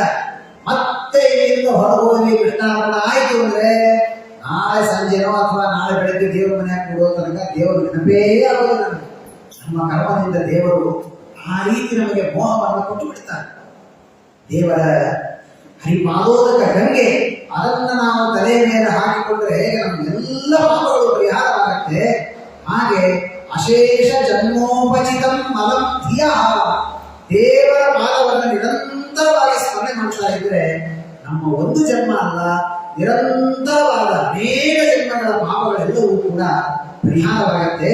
ಆದ್ದರಿಂದ ಯದತ್ರಿ ಮೂಲೆ ಕೃತಕೇತನ ಪುನಃ ಅಸಂಸ್ಕೃತಿ ಕ್ಲೇಶವಹಂ ಪ್ರಪದ್ಯತೆ. ಅವರಂತಾನೆ, ನೋಡಿ ನೀವು ಯಾರು ಏನ್ ಹೇಳಿದ್ರು ಕೇಳಬೇಡಿ, ನಿರಂತರ ದೇವರ ಧ್ಯಾನವನ್ನು ಮಾಡಿ. ದೇವರ ಧ್ಯಾನವನ್ನು ಮಾಡುವುದು ಬಿಟ್ರೆ ನಿಮಗೆ ಬೇರೆ ಗತಿ ಇಲ್ಲ. ಬರೆದಿಟ್ಕೊಂಡ್ಬಿಡಿ. ಯಾರೇ ನಮಗೆ ಇದನ್ನ ತಗೊಂಡು ಏನ್ ಮಾಡ್ತೀವಿ, ಇಂಥ ಮಾಡ್ತೀವಿ ಅಂದ್ರೆ ಮಾಡಬಹುದು, ಹಣ ಕೊಡಬಹುದು, ಲಾಭ ಆಗಬಹುದು, ಅದೆಲ್ಲವೂ ನಶ್ವರ ನಮ್ಮ ದಿವಸಕ್ಕೆ. ಆದರೆ ನನ್ನ ಜೊತೆಗೆ ನನ್ನನ್ನು ಉದ್ಧಾರ ಮಾಡುವ ವಸ್ತು ಅಂದ್ರೆ ಅದು ದೇವರ ಅನುಗ್ರಹ, ದೇವರ ಕರುಣೆ ಒಂದನ್ನು ಬಿಟ್ರೆ ನಮ್ಮ ಜೊತೆಗೆ ಯಾವುದೂ ಬರಲಿಕ್ಕೆ ಸಾಧ್ಯ ಇಲ್ಲ. ಆದ್ದರಿಂದ ನೀವೆಲ್ಲರೂ ಕೂಡ ತಮೇವ ಯೂಯಂ ಭಜತಾತ್ಮ ವೃತ್ತಿಭಿಃ ಮನೋವಚಕ್ಕಾಯ ಗುಣೈಸ್ವಕರ್ಮಭಿಃ ಅಮಾಯಿನಃ ಕಾಮದುಗಂಧಿ ಪಂಕಜಂ ಯಥಾಧಿಕಾರಾವಸಿತಾರ್ಥ ಸಿದ್ಧಯೇ. ಚಕ್ರವರ್ತಿ ಹೇಳ್ತಾನೆ, ನಾವು ದೇವರನ್ನ ಭಜನೆ ಮಾಡೋದು ನಾವೇನೋ ಖಾಲಿ ಇದ್ದೀವಿ ಅದಕ್ಕೆ ಮಾಡ್ತೀವಿ ಅಂತ ತಿಳ್ಕೊಬೇಡಿ. ಕೋಟಿ ಕೋಟಿ ಜನ್ಮಗಳಲ್ಲಿ ಉಪವಾಸ ವನವಾಸ ಮಾಡಿದವರು ಋಷಿಗಳು ಮುನಿಗಳು ಅವರು ಮಾಡೋದು ಏನೋ ತಿಳ್ಕೊಂಡಿರಿ, ಅವರು ಇದೇ ಮಾಡ್ತಾರೆ. ದೇವರ ಆರಾಧನೆ ಎಷ್ಟು ದೊಡ್ಡದು ಅಂತ ತಿಳ್ಕೊಳ್ಳಿ. ಸ್ವಾಮಿಗಳೇನೋ ಮಂತ್ರಾಕ್ಷತೆ ಕೊಡ್ತಾರೆ, ಏನ್ರಿ ಸ್ವಾಮಿಗಳು ಯಾವುದು ಬೇರೆ ಮಂತ್ರ ಹೇಳ್ತೀರಾ ಅದನ್ನ ನಮಗೂ ಹೇಳ್ಕೊಡ್ರಿ. ಅವ್ರು ಹೇಳೋ ಮಂತ್ರ ನಾವು ಹೇಳಿದ್ರು ನಮ್ಗೆ ಕೆಲಸ ಆಗೋದಿಲ್ಲ. ಯಾಕೆಂದ್ರೆ ಅವರು ನಮ್ಮ ಬಿಟ್ಟು ಶಾಸ್ತ್ರ ನಮ್ಗೆ ಹೇಳ್ತಾರೆ, ಅವರು ವಾಯುಸ್ತುತಿನೇ ಹೇಳ್ತಾರೆ, ಅವರು ಪುರುಷ ಅಂತಾನೆ ಹೇಳ್ತಾರೆ. ಆದ್ರೆ ಅವರ ಕೈಯಿಂದ ಒಂದು ಮಂತ್ರಾಕ್ಷತೆ ತೆಗೆದುಕೊಂಡ್ರೆ ನಮಗೆಲ್ಲ ಕೆಲಸ ಆಗುತ್ತೆ. ಯಾಕೆ? ಆ ಮಂತ್ರವನ್ನೇ ದೇವರ ಅರ್ಥಾನುಸಂಧಾನ, ಪದಗಳ ಅರ್ಥಾನುಸಂಧಾನ ಪೂರ್ವಕವಾಗಿ ಅವರು ಮಾಡ್ತಾರೆ. ಅದನ್ನು ನಾವು ಮಾಡೋದಿಲ್ಲ, ಅದೇ ನಮಗೆ ಕೆಲಸ ಆಗೋದಿಲ್ಲ.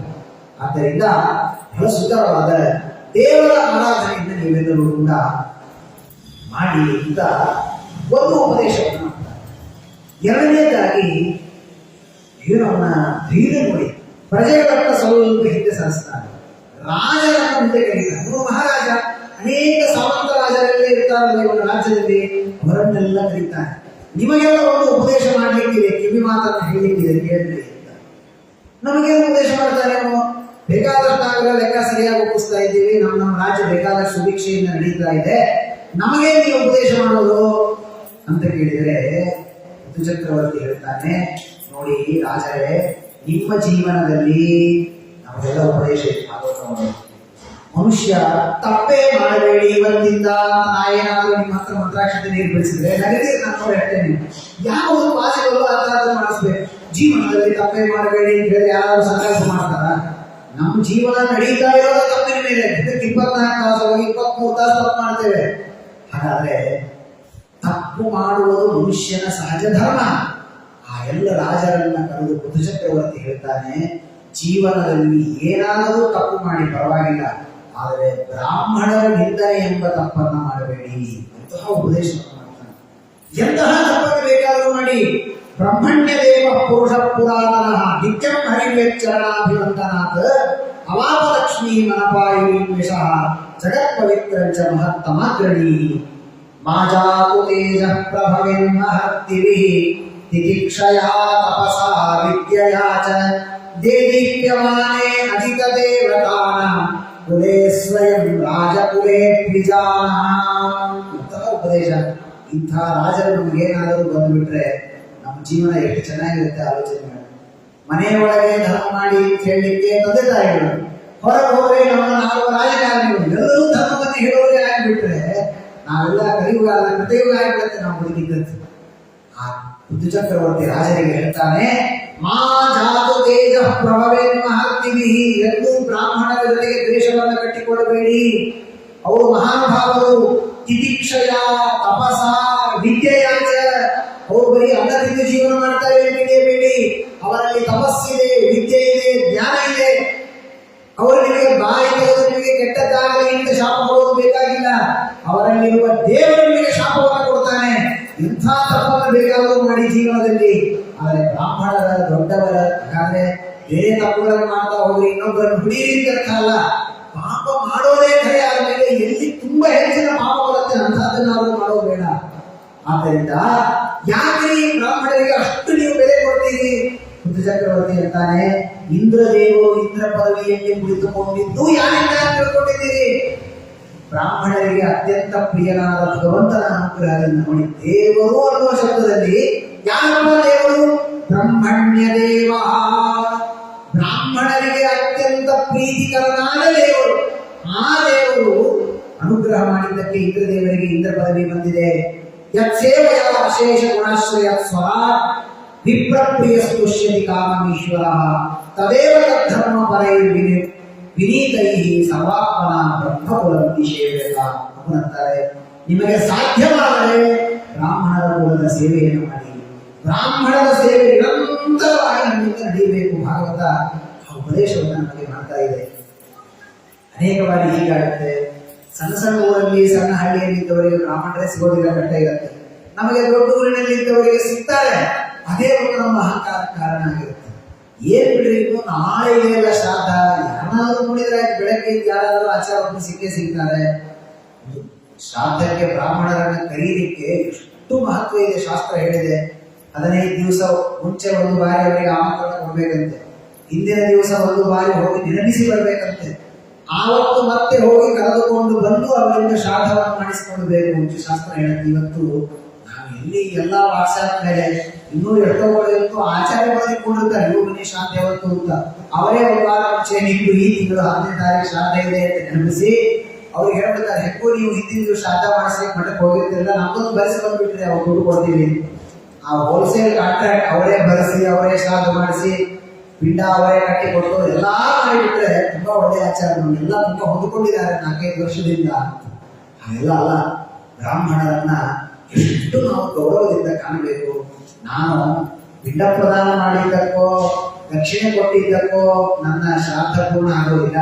ಬ್ರಾಹ್ಮಣರು ಅನುಗ್ರಹ ಮಾಡಿ ಸಂತೋಷಪಟ್ಟು ಚೆನ್ನಾಗಿ ಮಾಡಿದ್ದಿ ಅಂತ ಒಂದು ಮಾತು ಹೇಳಿದ್ದಕ್ಕೆ ನಮ್ಮ ಶ್ರಾದ್ದ ಪರಿಪೂರ್ಣವೇ ಹೊರತು ಬೇರೆ ಇನ್ನೇನು ತಿಳ್ಕೊಳ್ಳಾಗ ಹೋದ್ರು ನಾವು ಪಾಪವನ್ನು ಕಳ್ಕೊಂಡು ಪುಣ್ಯ ಪಡೆಯಲಿಕ್ಕೆ ಸಾಧ್ಯ ಇಲ್ಲ.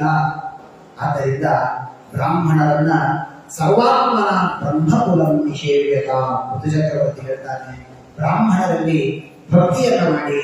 ನಾ ಯಾವಾಗಲೂ ಹೇಳ್ತಿರ್ತೀನಿ, ನಾವು ಮಾಡುವ ಕಾರ್ಯಕ್ರಮಗಳು ದಾನಗಳು ಹೇಗಿರುತ್ತೆ ಅಂದ್ರೆ, ನನಗನ್ಸುತ್ತೆ ನಾವು ಮಾಡೋದಕ್ಕಿಂತ ಬಿಡೋದೇ ಲೇಸು. ಒಂದೇನೋ ದಾನ ಕೊಡಬೇಕು ತಿಳ್ಕೊಂಡಿರ್ತಾನೆ, ಒಂದು 5 ಜನರಿಗೆ ಒಂದು 100 ರೂಪಾಯಿ ದಾನ ಕೊಡಬೇಕು ಅಂತ. ಇವರಲ್ಲಿ 10 ಜನ ಬ್ರಾಹ್ಮಣರಿದ್ದಾರೆ. ಆ 10 ಜನರಲ್ಲಿ 5 ಜನರನ್ನು ಸಾಧವ ಮಾಡಬೇಕು. ಅದಕ್ಕೆ ಸಾಧವ ಮಾಡೋದು 5 ಜನರು 5 ದೋಷಗಳನ್ನು ಅನಿಸ್ತಾನೆ. ಈ ಆಚಾರ ಬೇಡ, ಅವ್ರಿಗೆ ಬೇಕಾದಷ್ಟಿದೆ. ಈ ಆಚಾರ ಬೇಡ, ಹೋಸರಿ ಬಂದಾಗ ನನಗೆ ಬೈ ಹೋಗಿದ್ರು. ಇನ್ನೊಬ್ಬರು ಬೇಡ, ಅವರೇ ನಿನ್ನೆ ಕಾವು ಗಾಡಿ ತಗೊಂಡಿದ್ದಾರೆ, ಅವರಿಗೆ ರಕ್ಷಣೆ ಕೊಡೋದು. ಇವ್ರು ಕೊಡೋದು ಎಷ್ಟು? 100 ರೂಪಾಯಿ. 100 ರೂಪಾಯಿಗೆ ಗಾಡಿ ಬಂದ್ಬಿಡುತ್ತೆ ಅವ್ರಿಗೆ, ಏನು ಕೊಡೋದಿಲ್ಲ.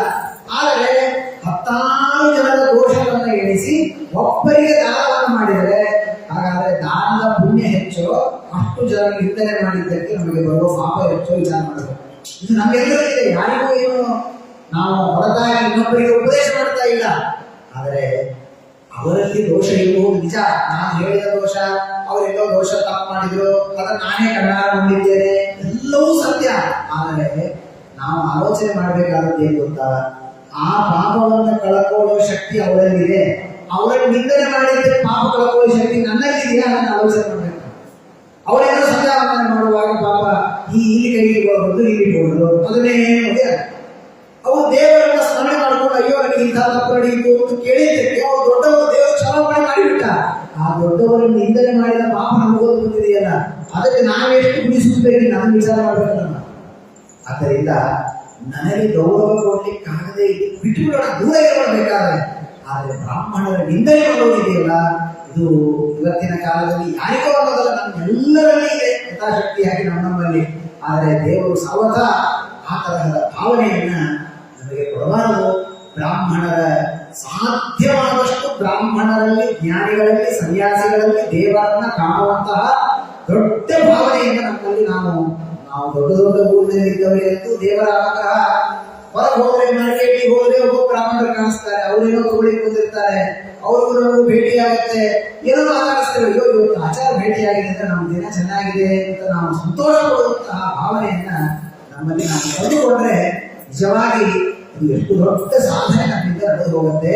ಅದನ್ನ ಭುಜಚಕ್ರವರ್ತಿ ಹೇಳ್ತಾನೆ, ಸರ್ವಾತ್ಮನ ಬ್ರಹ್ಮಕುಲಂ ನಿಷೇವ್ಯತಃ, ಬ್ರಾಹ್ಮಣ ಕುಲವನ್ನ ಸೇವೆ ಮಾಡಿ ನಿಮ್ಮೆಲ್ಲರ ಉದ್ಧಾರವಾಗುತ್ತೆ ಎಂಬುದಾಗಿ ಆ ಎಲ್ಲ ರಾಜರಿಗೆ ಉಪದೇಶ ಮಾಡ್ತಾ ಋತುಚಕ್ರವರ್ತಿ ಬಹಳ ಪ್ರಸಿದ್ಧವಾದ ಶ್ಲೋಕ, ಇನ್ನೊಂದು ಶ್ಲೋಕವನ್ನು ಹೇಳ್ತಾನೆ ನೋಡಿ, ನಿಮಗೆ ಒಂದು ಪ್ರಸಂಗದಲ್ಲಿ ಯಜ್ಞ ಮಾಡುವ ಪ್ರಸಂಗ ಇದೆ, ಬ್ರಾಹ್ಮಣನ ಆರಾಧನೆ ಮಾಡುವ ಪ್ರಸಂಗ ಇದೆ.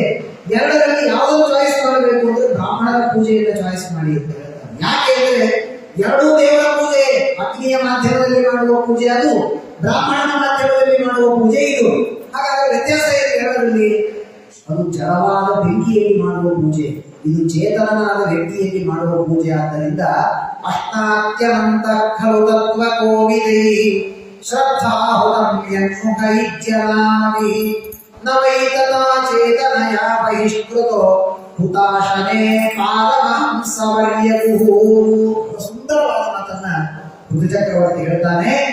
ದೇವರು ಬ್ರಾಹ್ಮಣನ ಮುಖದಲ್ಲಿ ನೀವು ಪೂಜೆ ಮಾಡಿದ್ದೀರಿ ಅಂದ್ರೆ ಅಷ್ಟಾದಿ ಅನಂತಹ, ನಾನು ಮಾಡಿದ ಒಂದು ಪೂಜೆಯನ್ನ ಅನಂತ ಪಟ್ಟಾಗಿ ಸ್ವೀಕಾರ ಮಾಡ್ತಾನೆ ಭಗವಂತ ಬ್ರಾಹ್ಮಣರ ಮುಖಾಂತರ ಮಾಡಿದಾಗ. ಅಷ್ಟಾತ್ಯನಂತ ತತ್ವಗೋವಿದೈ ಶ್ರದ್ಧಾಹುತಂ ಯನ್ಮುಖೈಚ್ಛನಾಮಿ. ಎಷ್ಟು ಸಂತೋಷಪಟ್ಟು ದೇವರು ಬ್ರಾಹ್ಮಣರಲ್ಲಿ ಪೂಜೆಯನ್ನು ಸ್ವೀಕಾರ ಮಾಡ್ತಾನೆ, ಅಷ್ಟು ಸಂತೋಷದಿಂದ ಕೇವಲ ಅಗ್ನಿಯಲ್ಲಿ ಮಾಡಿದರೆ ಸ್ವೀಕಾರ ಮಾಡುವುದಿಲ್ಲ. ನವೈ ತಥಾ ಚೇತನಯ ಬಹಿಷ್ಕೃತ, ಅವತ್ತು ಚೇತನ, ಅಲ್ಲಿ ದೇವರ ಆರಾಧನೆ ಮುಖದಿಂದ ಬರುತ್ತೆ, ಅಂಥ ಬ್ರಾಹ್ಮಣನ ಪೂಜೆಯನ್ನು ಮಾಡ್ತೀರಿ. ಅಗ್ನಿ ದಗದಗ ಅಂತ ಉರಿಯುತ್ತಾ ಇದೆ, ಆ ಜಡವಾದ ಅಗ್ನಿ, ಆ ಜಡವಾದ ಅಗ್ನಿಯಲ್ಲಿ ಅಗ್ನಿ ದೇವರು, ಆ ಅಗ್ನಿ ದೇವರಲ್ಲಿರುವ ದೇವರು. ಎರಡು ಸ್ಟಾಪ್ ಆಯ್ತು ನಿಮಗೆ ಅಲ್ವಾ? ಎರಡು ಸ್ಟಾಪ್ ಆಯ್ತು. ಒಂದು ಜಡಾಗ್ನಿ, ಒಂದು ಒಳಗಿರುವ ಚೇತನ ಅಗ್ನಿ, ಅದರೊಳಗಿರುವ ಭಗವಂತ. ಮೂರು ಸ್ಟಾಪ್ ಅದೇ ದೇವಸ್ಥಾನ. ನೀವು ಅಲ್ಲಿ ಡೈರೆಕ್ಟ್ ಬ್ರಾಹ್ಮಣನಿಗೆ ಪೂಜೆ ಮಾಡಿದರೆ ಬ್ರಾಹ್ಮಣ ದೇವರು. ಎಷ್ಟು ಚೆನ್ನಾಗಿದೆ ನೋಡಿ. ಇಲ್ಲಿ ಇನ್ನೊಂದು ವ್ಯತ್ಯಾಸ ಇದೆ. ಬ್ರಾಹ್ಮಣನಿಗೆ ನೀವು ಪೂಜೆ ಮಾಡಿದ್ದಕ್ಕೆ ಬ್ರಾಹ್ಮಣನಿಗೆ ಮಾಡಿದ್ದಕ್ಕೂ ಪುಣ್ಯ ಇದೆ, ಒಳಗಿರುವ ದೇವರ ಪೂಜೆ ಮಾಡಿದ್ದಕ್ಕೂ ಪುಣ್ಯ ಇದೆ. ಆದರೆ ಬೆಂಕಿಯ ಪೂಜೆ ಮಾಡಿದರೆ ಪುಣ್ಯ ಬರುತ್ತೋ ಅದು ಜಡ, ಏನು ಪುಣ್ಯ ಇಲ್ಲ. ಹಾಗಾಗಿ ಅನಂತ ಪುಣ್ಯ ಕೊಡುವುದು ಆ ಬ್ರಾಹ್ಮಣರ ಮುಖಾಂತರ ದೇವರ ಪೂಜೆಯನ್ನು ಮಾಡುವುದರಿಂದ ನಿಮಗೆ ಪುಣ್ಯ ಬರುತ್ತೆ. ಆದ್ದರಿಂದ ಪಾರಮಹಂಸವರ್ಯಗುಹು, ಯಾಕೆ ಬ್ರಾಹ್ಮಣರಲ್ಲಿ ದೇವರ ಪೂಜೆ ಮಾಡಬೇಕು ಗೊತ್ತಾ? ಭಾಗವತ ಕಾರಣವನ್ನು ಕೊಡುತ್ತೆ. ಪಾರಮಹಂಸವರ್ಯಗುಹು, ಪರಮಹಂಸರು ಅಂದ್ರೆ ಸನ್ಯಾಸಿಗಳು. ಯಾಕೆ ಅವರಲ್ಲಿ ನಾವು ದೇವರನ್ನು ಕಾಣಬೇಕು ಅಂದ್ರೆ ಅವರು ನಿರಂತರ ವೇದಾಧ್ಯಯನವನ್ನು ಮಾಡ್ತಾರೆ ಎನ್ನುವ ಕಾರಣಕ್ಕೆ. ಒಳ್ಳೆ ಕಾರಣವನ್ನು ಕೊಡುತ್ತೇನೆ. ಯಾಕೆ ನಾವು ಬ್ರಾಹ್ಮಣರ ಪೂಜೆ ಮಾಡಬೇಕು? ದೇವರಿಗೆ ಅತ್ಯಂತ ಪ್ರೀತಿಕರವಾದದ್ದು ವೇದ. ಆ ವೇದದ ಮೂಲಕ ದೇವರನ್ನ ಸಂತೋಷಪಡಿಸುವವರು ಬ್ರಾಹ್ಮಣರು. ಆ ಬ್ರಾಹ್ಮಣರ ಪೂಜೆಯನ್ನು ಮಾಡಿದರೆ ದೇವರು ಸಂತೋಷ ಪಡ್ತಾನೆ. ಆದ್ದರಿಂದ ಇವೆಲ್ಲವೂ ಕೂಡ ದೇವರ ಆರಾಧನೆಯನ್ನು ಮಾಡಿ, ಬ್ರಾಹ್ಮಣರ ಆರಾಧನೆಯನ್ನು ಮಾಡಿ. ಯತ್ ಬ್ರಹ್ಮ ನಿತ್ಯಂ ವಿರಜಂ ಸನಾತನಂ ಶ್ರದ್ಧಾ ತಪೋ ಮಂಗಲ ಮೌನ ಸಂಯಮೈಃ ಸಮಾಧಿನ ಬಿಭ್ರದಿಹಾರ್ಥ ಸಿದ್ಧಯೇ ಯತ್ರೇದಮಾದರ್ಶೈವಾವಭಾಸತೆ. ಆ ರೀತಿ ಇವೆಲ್ಲವೂ ಕೂಡ ಆ ದೇವರ ಆರಾಧನೆಯನ್ನು ಮಾಡಿ. ದೇವರು ನಮಗೆ ನೇರವಾಗಿ ಸಿಗೋದಿಲ್ಲ. ಆ ಬ್ರಾಹ್ಮಣರ ಪಾದಧೂಳಿಯಿಂದ ತಲೆ ಮೇಲೆ ಹಾಕೊಳ್ಳಿ ಅಂತಾನೆ ಋತುಚಕ್ರವರ್ತಿ. ತೇಷಾಮಹಂ ಪಾದ ಸರೋಜರೇಣುಂ ಆರ್ಯ ವಹೇಯಾಧಿ ಕಿರೀಟ ಆಯುಃ ಯಂ ನಿತ್ಯದಾ ಬಿಭ್ರತಃ ಶುಪಾಪಂ ನಶ್ಯತ್ಯಂ ಸರ್ವಗುಣಾ ಭಜಂತಿ. ಭಗವಂತರ ಪಾದದ ರೇಣು ನಮಗೆ ಸಿಗೋದಿಲ್ಲ. ಭಗವದ್ಭಕ್ತರ ಪೂಜೆ ಮಾಡಿ ಅವರ ಪಾದಧೂಳನ್ನು ತಲೆ ಮೇಲೆ ಹಾಕೊಳ್ಳಬೇಕಂದ್ರೆ ಅದು ನಮ್ಮೆಲ್ಲ ಪಾಪಗಳನ್ನು ಪರಿಹಾರ ಮಾಡುತ್ತೆ. ನಮ್ಮ ಉತ್ತರಾದಿ ಮಠದ ಪರಂಪರೆಯಲ್ಲಿರುವಂತಹ ಸತ್ಯಧೀರ ತೀರ್ಥ ಶ್ರೀಪಾದಂಗಳವರು ಅವರು ಒಂದು ಬಾರಿ ಧಾರವಾಡಕ್ಕೆ ಹೋಗಿದ್ದರಂತೆ. ಒಬ್ಬರ ಮನೆಯಲ್ಲಿ ಪೂಜೆ. ಅಲ್ಲಿ ಹೋದಾಗ ಒಂದು ದೇವಸ್ಥಾನದಲ್ಲಿ ಪೂಜೆ ಎಲ್ಲ ಆದ ಮೇಲೆ ಆ ಯಜಮಾನ ಒಂದು ಸ್ವಾಮಿಗಳು ಕಟ್ಟೆಯ ಮೇಲೆ ಕೂತಿದ್ರು. ಒಂದಿಷ್ಟು ದುಡ್ಡನ್ನ ಅವರ ಕೈಯಲ್ಲಿ ಕೊಟ್ಟಂತೆ. ಎಲ್ಲ ವಿದ್ವಾಂಸರಿಗೆ ದಕ್ಷಿಣೆ ಕೊಡೋದಕ್ಕೆ ಊಟ ಮಾಡಿ ಬರ್ತಾರೆ, ಅವರಿಗೆ ಕೊಡಿ ಅಂತ ಕೊಟ್ಟು ಅವನು ಕೇಳಿದಂತೆ, ಸ್ವಲ್ಪ ಶ್ರೀಮಂತ, ನೀವೆಷ್ಟು ಹೇಳ್ತೀರೋ ಅವ್ರು ಬ್ರಾಹ್ಮಣರಿಗೆ ಕೊಡ್ಲಿಕ್ಕೆ ದಕ್ಷಿಣೆ ಕೊಡ್ತೀನಿ ಅಂತ. ಆದ್ರೆ ನನಗೊಂದು ಆಸೆ ಇದೆ, ಪೂರ್ಣ ಮಾಡಿ. ಏನು ಅಂದ್ರೆ ಆಗಿನ ಕಾಲದಲ್ಲಿ ಉತ್ತರಾದಿ ಮಠದ ಸ್ವಾಮಿಗಳ ಕೈಯಿಂದ ಪಂಡಿತರಲ್ಲದೆ ಇದ್ದವರು ದಕ್ಷಿಣೆ ಇಸ್ಕೊಳ್ಳೋದು ಅಂದ್ರೆ ಬಹಳ ವಿರಳ. ಯಾರು ವಿದ್ವಾಂಸರೋ ಅವ್ರಿಗೆ ಮಾತ್ರ ಕೊಡೋದು. ಅದಕ್ಕೂ ಕೇಳಿದ, ನನಗೊಂದು ಆಸೆ ಇದೆ, ನಿಮ್ಮ ಕೈಯಿಂದ ಒಂದು ದಕ್ಷಿಣೆ ಇಸ್ಕೋಬೇಕು ಅಂತ ಆಸೆ ಇದೆ, ಅದಕ್ಕೆ ನೀವು ಎಷ್ಟು ಕೇಳಿದ್ರು ನಾನು ಕೊಡ್ತೀನಿ, ನೀವು ಯಥೇಚ್ಛ ದಾನ ಮಾಡಿ ಬೇಡ ಆಗಿಲ್ಲ, ಆಮೇಲೆ ಕೊನೆಗೆ ನನಗೊಂದು ರೂಪಾಯಿ ದಾನ ಕೊಡಿ, ನಿಮ್ಮ ಹತ್ರ ಇಸ್ಕೋಬೇಕು ಅಂತ ಆಸೆ ಇದೆ. ಸ್ವಾಮಿಗಳು ಹೇಳಿದಂತೆ, ಸರಿಯೇ ಮಾತಾಡಲಿಲ್ಲ, ಈ ಮನೆಯೊಳಗೆ ಹೋಗಿ ಒಂದಿಷ್ಟು ಬಟ್ಟೆಗಳಿದ್ರೆ ತೆಗೆದುಕೊಂಡು ಬಾ, ಹೊಸ ಧೋತ್ರಗಳಿದ್ರೆ ತೆಗೆದುಕೊಂಡು ಬಾ ಅಂತ ಹೇಳಿದ್ರು. ನಾನು ಏನೋ ಕೇಳಿದ್ರೆ ಇವ್ರೇನೋ ಹೇಳ್ತಾರಲ್ಲ, ಯಾಕೆ? ಸರಿ ಎಂದು ಸ್ವಾಮಿಗಳು ಹೇಳಿದ್ದಾರೆ, ತೆಗೆದುಕೊಂಡು ಬಂದಂತೆ. ತೆಗೆದುಕೊಂಡು ಬಂದು ಸ್ವಾಮಿಗಳು ಈ ಕಟ್ಟೆ ಮೇಲೆ ಕೂತಿದ್ದರಂತೆ. ಆ ಮುಂದೆ ದಾರಿಯಲ್ಲಿ ಅದನ್ನ ಒಂದೊಂದು ಪಂಚೆಗಳನ್ನು ಬಿಡಿಸಿ ಅವುಗಳನ್ನು ಹಾಸು ಅಂತ ಹೇಳಿದರು. ಇಲ್ಲಿಂದ ಅಲ್ಲಿಯವರೆಗೆ ಹಾಸಿದರು. ಕೆಲವರು ಊಟ ಆಯ್ತು, ಕೈ ತೊಗೊಂಡ ಮೇಲೆ ಸ್ವಾಮಿಗಳು ಹೇಳಿದಂತೆ, ಅನೌನ್ಸ್ಮೆಂಟ್ ಮಾಡಿ, ಯಾರು ದಕ್ಷಿಣೆ ತಗೊಳ್ಳಿ ಪಂಡಿತರು ಬರ್ತಾರೆ ಎಲ್ಲ ಸಾಲಾಗಿ ಬರಬೇಕು, ಆ ಬಟ್ಟೆಯ ಮೇಲೆ ಸಾಲು ಮಾಡಿದಾಗ ಅದ್ರ ಮೇಲೆ ಹಾಸು ಬರಬೇಕು ಅಂತ ಹೇಳಿದ್ರು. ಹೇಳೋರು ಸರಿ ಹೇಳಿದ. ಎಲ್ಲರೂ ಬಂದರು, ದಕ್ಷಿಣೆ ಇಸಿಕೊಂಡು ಎಲ್ಲ ಆದ ಮೇಲೆ ಅವನು ಹೇಳಿದರೆ, ಆ ಬಟ್ಟೆಯನ್ನೆಲ್ಲ ಒಂದು ಕಡೆ ಮಾಡಿದರೆ ಅದರಲ್ಲೆಲ್ಲ ಮಣ್ಣು ಸೇರಿತ್ತು. ಆ ಮಣ್ಣನ್ನೆಲ್ಲ ಸೇರಿಸಿ ಇದನ್ನ ಇಟ್ಟುವ ನಿಮ್ಮ ಮನೆಯಲ್ಲಿ ಇಡೀ 10 ತಲೆಮಾರಿಗೆ ಉದ್ಧಾರ ಆಗುತ್ತೆ, ಬ್ರಾಹ್ಮಣರ ಪಾಲುಗಳು ಇದರಿಂದ ಎಲ್ಲ ಒಳ್ಳೆಯದಾಗತ್ತೆ, ತೆಗೆದುಕೋಬಹುದು. ಇವತ್ತಿಗೂ ಆ ಮನೆತನದಲ್ಲಿದ್ದಾನೆ. ಅವರ ಮನೆಯಲ್ಲಿ ಆ ಪಾಲಧೂಳಿಯನ್ನು ಒಂದು ಡಬ್ಬಿಯಲ್ಲಿ ಸಂಕೋಷ್ಟದಲ್ಲಿ ಹಾಕಿಟ್ಟಿದ್ದಾರೆ. ಇವತ್ತಿಗೂ ಓದಿದೆ, ಆ ಗುರುಗಳು ನಮಗೆ ಅನುಗ್ರಹ ಮಾಡಿಕೊಟ್ಟಿದ್ದು. ಆ ರೀತಿ ಬ್ರಾಹ್ಮಣರ ಪಾದಧೂಳಿ, ದೇವರ ಪಾದಧೂಳಿ, ಯಾವ ಭಗವಂತನ ಪಾದಧೂಳಿಯನ್ನು ಬ್ರಹ್ಮಾದಿ ದೇವತೆಗಳು ತಲೆಯಲ್ಲಿ ಧಾರಣೆ ಮಾಡ್ತಾರೆ, ಅಂತಹ ಪಾದಧೂಳಿಯರು ಅಂತ ಆ ಬುದ್ಧ ಚಕ್ರವರ್ತಿ ಎಲ್ಲರಿಗೂ ಕೂಡ ಉಪದೇಶವನ್ನು ಮಾಡ್ತಾ ಇದ್ದಾನೆ.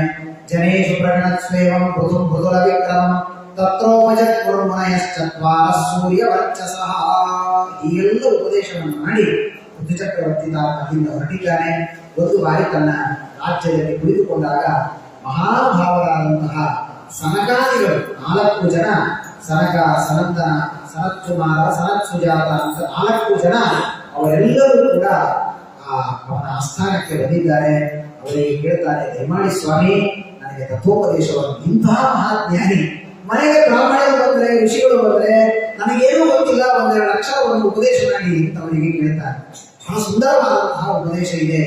ಅಸ್ತೇವ ರಾಜಂ ಭವತೋ ಮಧುದ್ವಿಷಃ ಪಾದಾರವಿಂದೇಸ್ಯ ಗುಣಾನುವಾದನೆ ರತಿಸ್ಸದಾಯ ವಿಧುನೋತಿ ನೈಷ್ಠಿಕಿ ಕಾಮಂ ಕಷಾಯಂ ನದಾಂತರಾತ್ಮನಃ.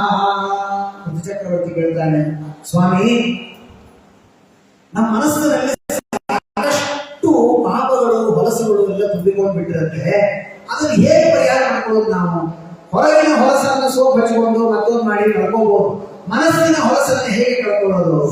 ಸಹಕಾರಿಗಳು ಹೇಳ್ತಾರೆ, ಅದಕ್ಕಿರುವ ಒಂದೇ ಒಂದು ಉಪಾಯ ಅಂದ್ರೆ ಭಗವಂತನ ಪಾದಾರವಿಂದದ ಸೇವನೆ.